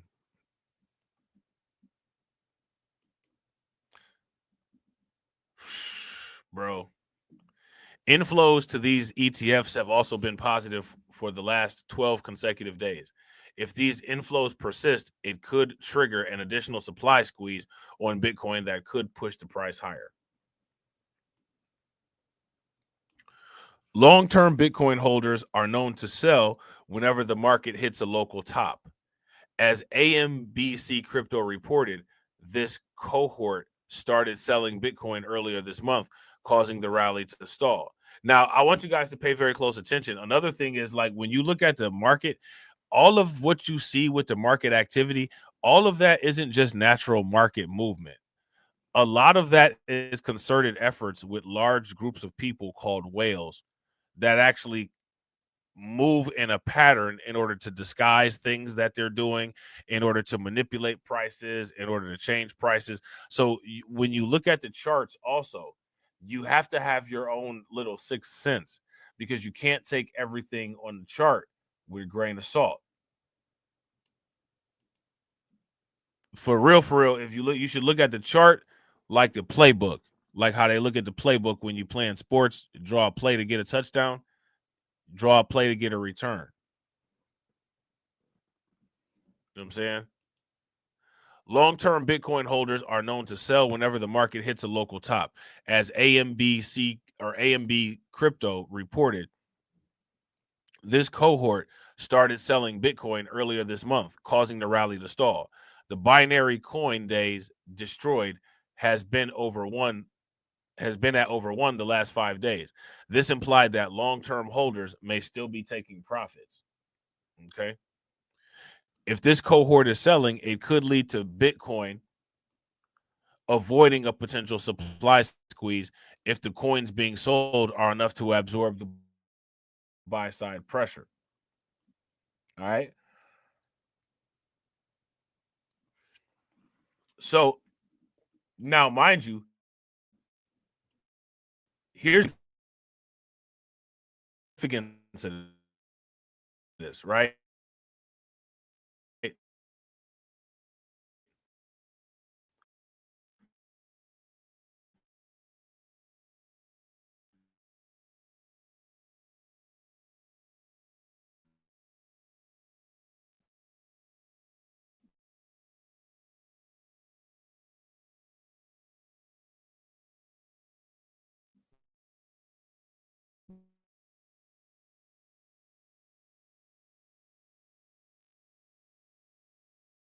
The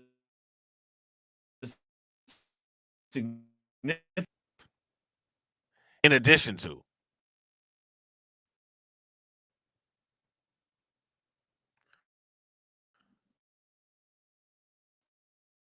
movements, some interesting price movements. And then what's crazy is when we finally do see these quote unquote interesting price movements, what you're going to see is all of the people that you told about this stuff, all of the people that you said you told this to was going to happen, they're all going to be telling you like this is news to you. You know what I'm saying? They're all going to be telling you like this is news to you. And it's like, what? Shout out to my man DC Precise. What's good with it, bro? And shout out to everybody watching. I appreciate y'all. If y'all haven't smashed that like button yet, do me a favor. Take a moment, smash that like button. Also, if you guys haven't hit the bell, please take a moment, hit that bell. And also, please share the stream to your social media. And shout out to DC Precise because that graphic that I showed, that was from that website that DC Precise put into the Discord. Shout out to Brooklyn Queen. Brooklyn Queen said the sound is going in and out. Can we do a sound check real quick? If you guys can hear me okay, give me a thumbs up. If you guys can't hear me, then give me a thumbs down.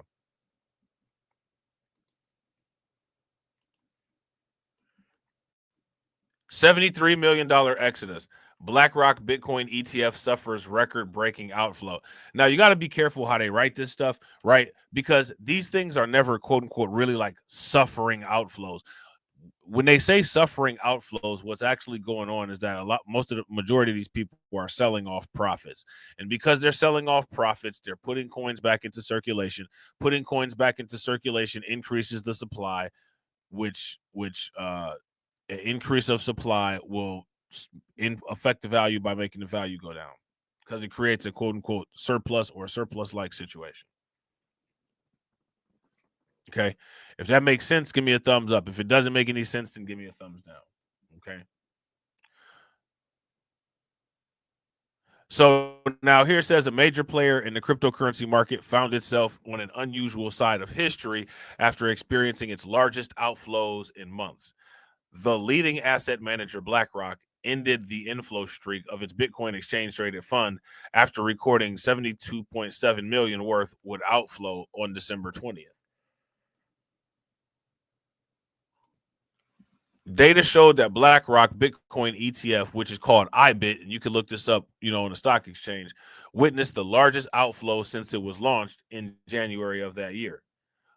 According to Farside Investors, the global asset manager's Bitcoin ETF posted an outflow of $72.7 million in December, the highest on record for IBIT.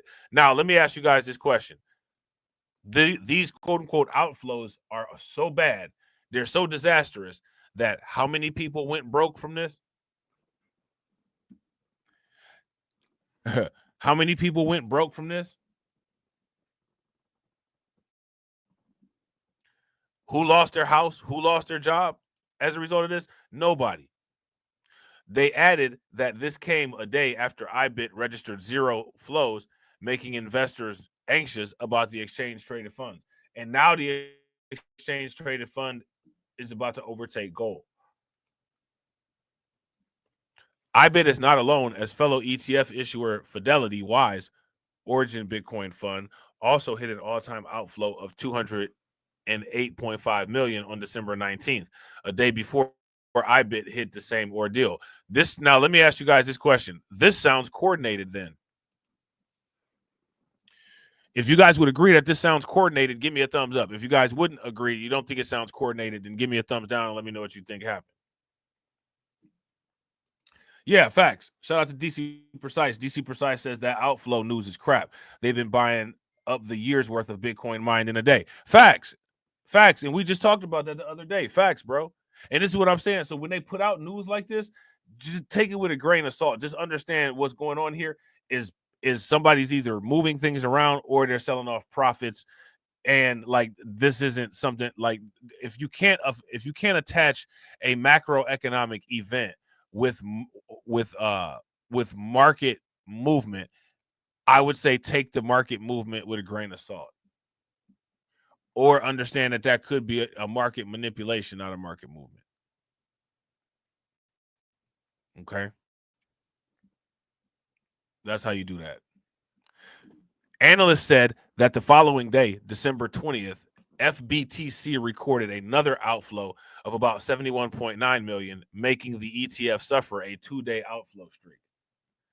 And then again, there's also not a pattern of this either, right? Like this isn't just continuously happening. IBIT and FBTC are among the top performing exchange traded funds in the United States. Now, shout out to the people who are looking to try to figure out what to do with all this, right? How many people would recommend using an exchange traded fund as their entry into Bitcoin? If you would use the exchange traded fund, give me a thumbs up. If you would feel better just buying it off a Cash App, let me know in the comment section. The ETF issuers were ranked 1 and 2 among the top 25 ETFs in terms of assets after 1 month in the market. Okay. So again, look at this.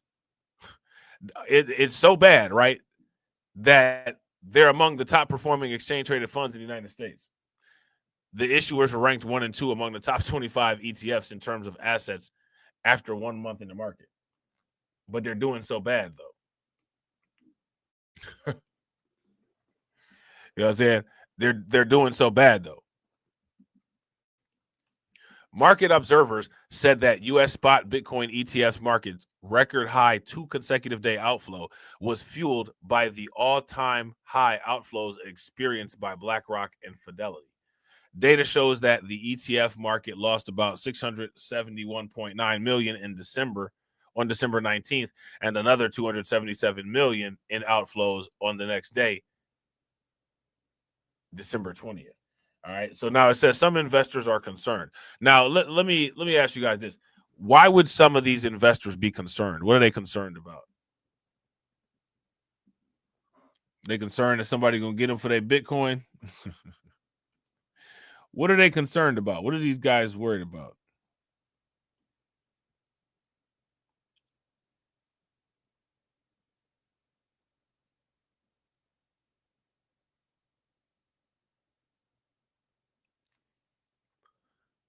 Let me know what you guys think these guys are concerned about.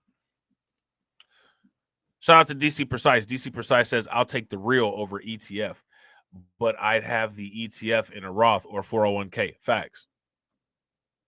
Facts. Absolutely. Absolutely. Some investors are concerned. The massive outflows experienced by the 2 of the biggest ETF issuers in the U.S. sparked concerns from crypto investors on what could be the outlook of the ETFs in the upcoming months. However, analysts believe that the ordeal faced by BlackRock and Fidelity should not surprise traders, since both international asset management firms have largely accounted for large inflows. Some investors are concerned that recent development in ETFs might become a turning point that could lead to substantive decrease in the institutional investors' appetite for Bitcoin exposure. And again, this is aged not very well, right? Because as we know, BlackRock is still recommending that investors allocate 2% of their portfolio to Bitcoin. Right now, if BlackRock is still recommending that people allocate 2% of their portfolio to Bitcoin, then that means that they're still all on board with Bitcoin, right?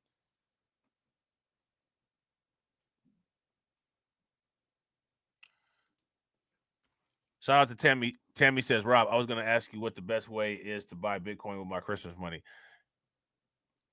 I would say that the best way to buy Bitcoin is whatever is the easiest way for you to get it.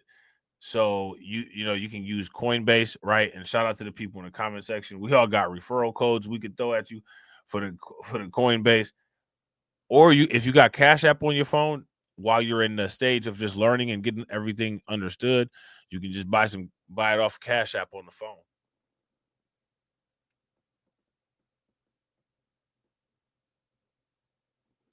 You can buy it right on Cash App.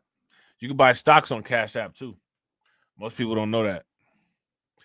And on Cash App, when you use the Cash App credit card, you can get your reward. You can get your reward rebate in Bitcoin. You know what I'm saying? A lot of people don't know that.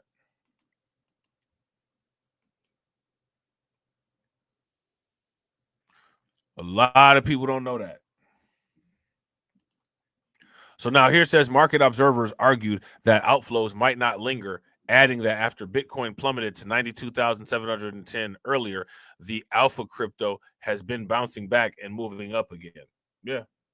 Now you see this related reading from fame to fallout. Hawk Tour girl faces legal heat after 90% coin plunge. I got some stuff up here about Hawk Tour. I should just put this right with that stuff about Hawk Tour, and then we're going to talk about her one of these days. Because I actually got a thumbnail for that made and everything. Yeah, see? Now shout out to Tammy. Look on there and see if you can see where you buy it at. Now, there's other things that I would say, right? And it might get misconstrued as financial advice. So I don't want to just say it on a stream. But if you join the Discord though, you know what I'm saying, we throw some ideas around. You know what I'm saying? Yes, shout out to Black Free Thinker. Black Free Thinker said, true, you can even buy fractional shares on Cash App. Yeah. Yeah. This is what I'm saying. Like, if you want to do all of this stuff, please listen to me, man. Do not let any people that tell you can't do something, you're not going to be able to do something. I can't do this, I can't do that, man. Stop listening to those people.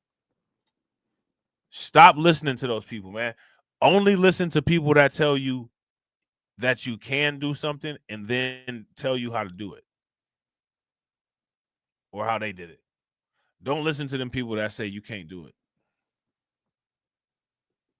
There's too many of them. You know what I'm saying? So now here it says Bitcoin's volume is down. Trading analysts said that Bitcoin market volume dipped to 59.5 billion, a 52% decline in its total volume, contradicting the bullish run enjoyed by crypto after the Donald Trump win of the presidential election last month. During the crypto bull run, Bitcoin reached its all-time high of $108,000 per coin in November. In the same month, the U.S. spot ETFs also benefited from the crypto bull market after hitting a record high of 6.2 billion in net inflows. As of press time, Bitcoin is traded at $95,359 per coin, down by 1.3% in the last 24 hours, with a total market capitalization of $1.9 trillion. Okay. So now here's my question for you guys. It's the same question that I always ask. What do you guys think about that?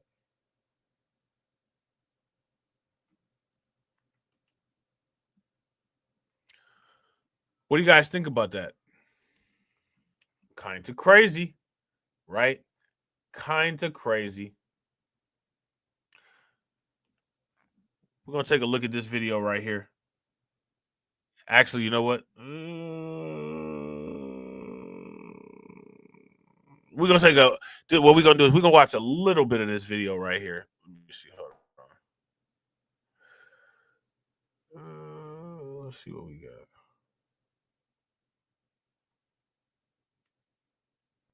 Yeah, we're going to watch a little bit of this video, right? Actually, nah, you know what? We're not going to watch a little bit of this video. What we're going to do is we are going to finish up the rest of this. We might not finish it up. But we're going to try to finish up the rest of it tomorrow, right? Because there's some videos that I want to go through. We're talking about this and some other articles. All right. Now, let's see.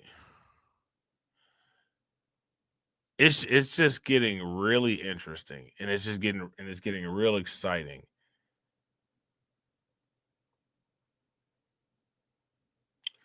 Now, before we get out of here, right, I want to show you guys this. Right. Shout out to Black Free Thinker. Black Free Thinker said, I think it needs to come down. I love me some fire sales. Right. Facts. Shout out to AB Promotions, because AB Promotions hit me to this website that has all this crypto news on it from the Discord. So shout out to you, bro. Don't be Peter Schiff.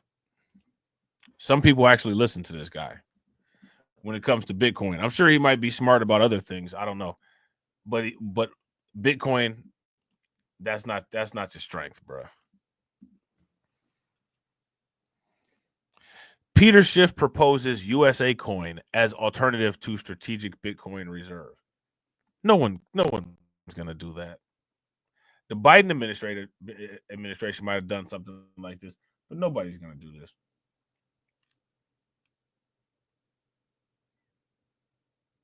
No one's gonna do this. Why would anybody do this? What he's talking about is doing a central bank digital currency. Now, there's a lot of people out there who don't routinely talk about this, but then they just mention it to try to keep up, right? And, they'll interchange talking about Bitcoin and interchange that with a central bank digital currency. They're two different things. You know how people always say the mark of the beast and all of that stuff? Some people be saying that about Bitcoin. Bitcoin don't fall into that category. It doesn't even ideologically compare. That whole idea of the quote-unquote mark of the beast thing, that comes from the idea of a central bank digital currency. That is what Peter Schiff is proposing as an alternative to Bitcoin. Let me ask you guys this. How many of you all would prefer a central bank digital currency to Bitcoin? Think that would work better than Bitcoin? A central bank digital currency?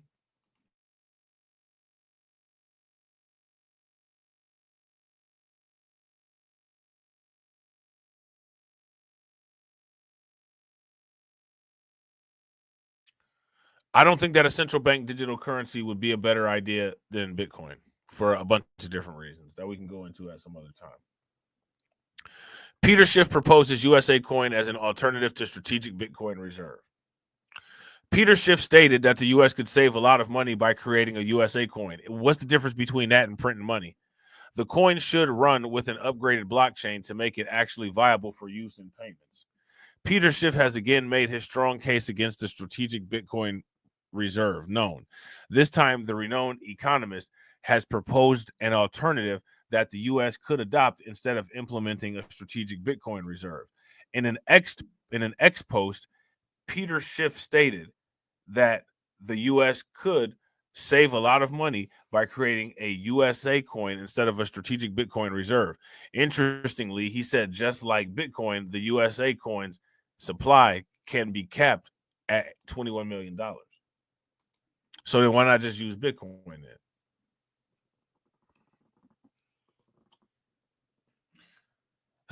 Right. Shout out to DC Precise. DC Precise says, I'm telling you, he has a fat bag of Bitcoin. Bro, facts. A huge bag of Bitcoin. Huge bag of Bitcoin. Shout out to Brooklyn Queen. Brooklyn Queen says, that right there sounds like a scam. Yeah. Facts. Super facts. Opposing Bitcoin strategic reserve. I don't know why anybody would oppose the Bitcoin strategic reserve. It's bizarre to me.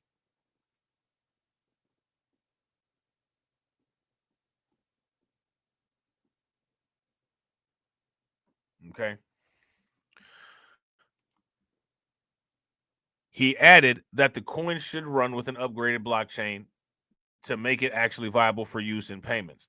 The renowned economist, who happens to be a Bitcoin skeptic, has made it clear on several occasions that he's against the idea of a strategic Bitcoin reserve. Recently, Schiff stated that the best thing Biden could do before leaving office is to sell the U.S. Bitcoin holdings. Wow. According to him, that would end all the nonsense about creating a Bitcoin reserve. He sounds so angry and so scorned. He sounds like some of the people around our way about Bitcoin. That'll end that nonsense. Like, it's not going to end the nonsense. It's not nonsense, first and foremost, but it's not going to end it. Getting something out of your face that you don't like because it hurts your fifis is not going to, quote unquote, end the nonsense. Doesn't he? Doesn't he sound like a... Doesn't he sound just angry?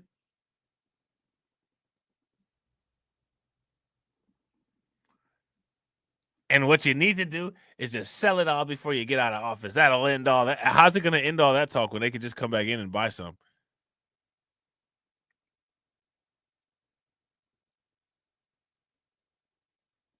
His latest comments look to be his way of once again taunting the Bitcoin faithful, which, again, he's taunting, but nobody's really listening. Like, everybody's just laughing at him. You know what I'm saying? Just like we laugh at everybody who says stupid stuff like this. It's just that in other places, like places outside of where we are, this kind of shit gets called out and roasted. This kind of person doesn't get embraced as a intellectual. You know what I'm saying? His latest comments look to be his way of once again taunting the Bitcoin faithful, which, again, really. However, despite Peter Schiff's skepticism, the creation of a U.S. Bitcoin strategic reserve looks to be gaining ground. So, you know, Peter Schiff is over there having a heart attack, and everybody else is just moving on with their life. They're like, oh, look at him twitching over there in the corner, and they keep it moving. You know what I'm saying? Moreover, Senator Cynthia Lummis, the sponsor of the Bitcoin Act of 2024 bill, has proposed a plan for the Bitcoin Strategic Reserve to reduce the $36 trillion national debt. And this is what I'm talking about right here. This is what I'm talking about. Okay. Van X Matthew Siegel also explained the scenario where the reserve could offset 36% of national debt by 2050. Okay. Like Peter Schiff, Castle Island Ventures Nick Carter also looks to be against the idea of a Bitcoin strategic reserve. Carter explained that the Bitcoin reserve would undermine and not support the dollar. And again, that's the inferiority complex kicking in and the fifis starting to hurt. Because again, Bitcoin's not in competition with the dollar.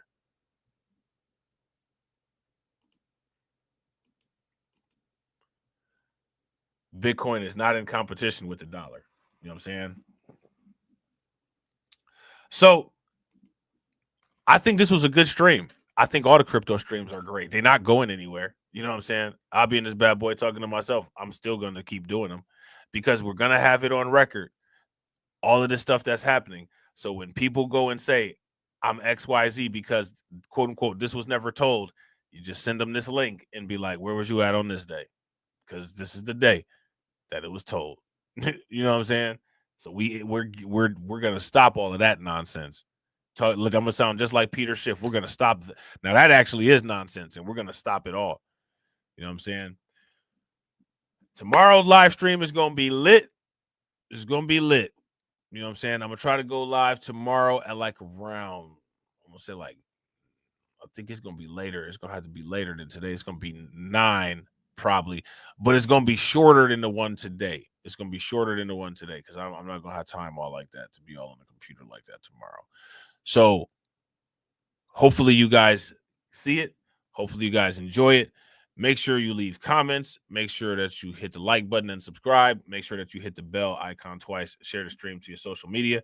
Shout out to the members, the green team. Shout out to the Patreon. Definitely appreciate you. Shout out to the stream sponsors. Make sure y'all show them some big love in the comment section because y'all know without no stream sponsors, ain't no stream. There's no streams. Shout out to my man Frozen. Definitely appreciate you, bro. Shout out to J007. Definitely appreciate you, bro.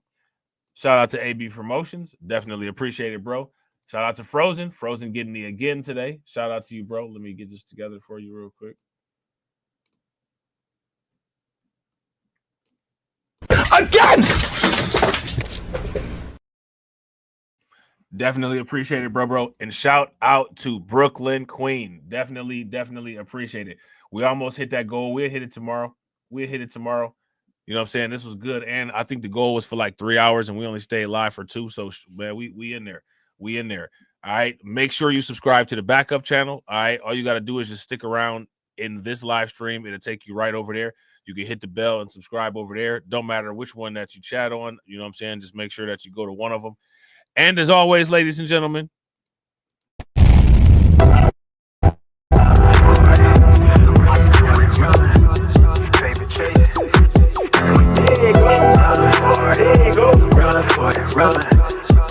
yeah, hey, okay, I'm fresh up out the package. Sign my deal, I pay my dues. Affiliated to this paper, I need freedom for my family line. Draw my life design up like fine art. I'm jumping off just an unfamiliar coordinates. Hopped off the porch like I could touch the sky.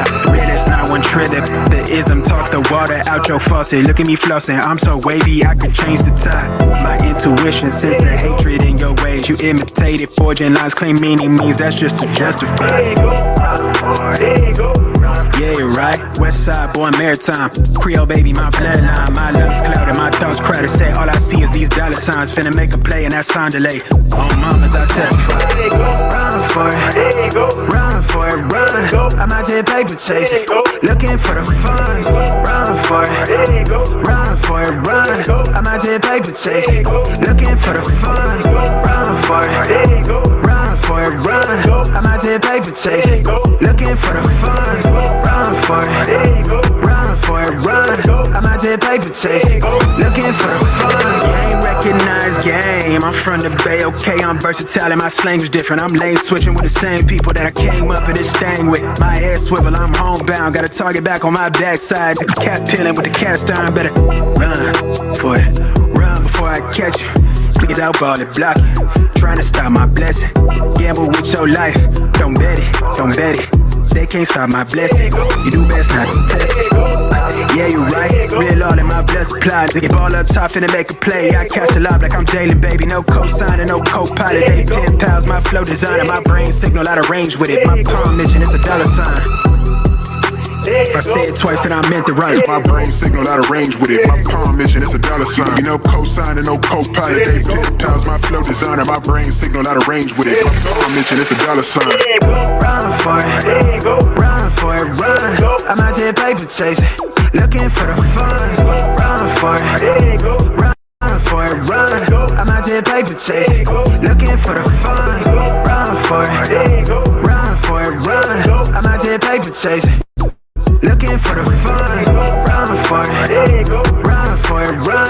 I'm out here paper chasing, looking for the funds.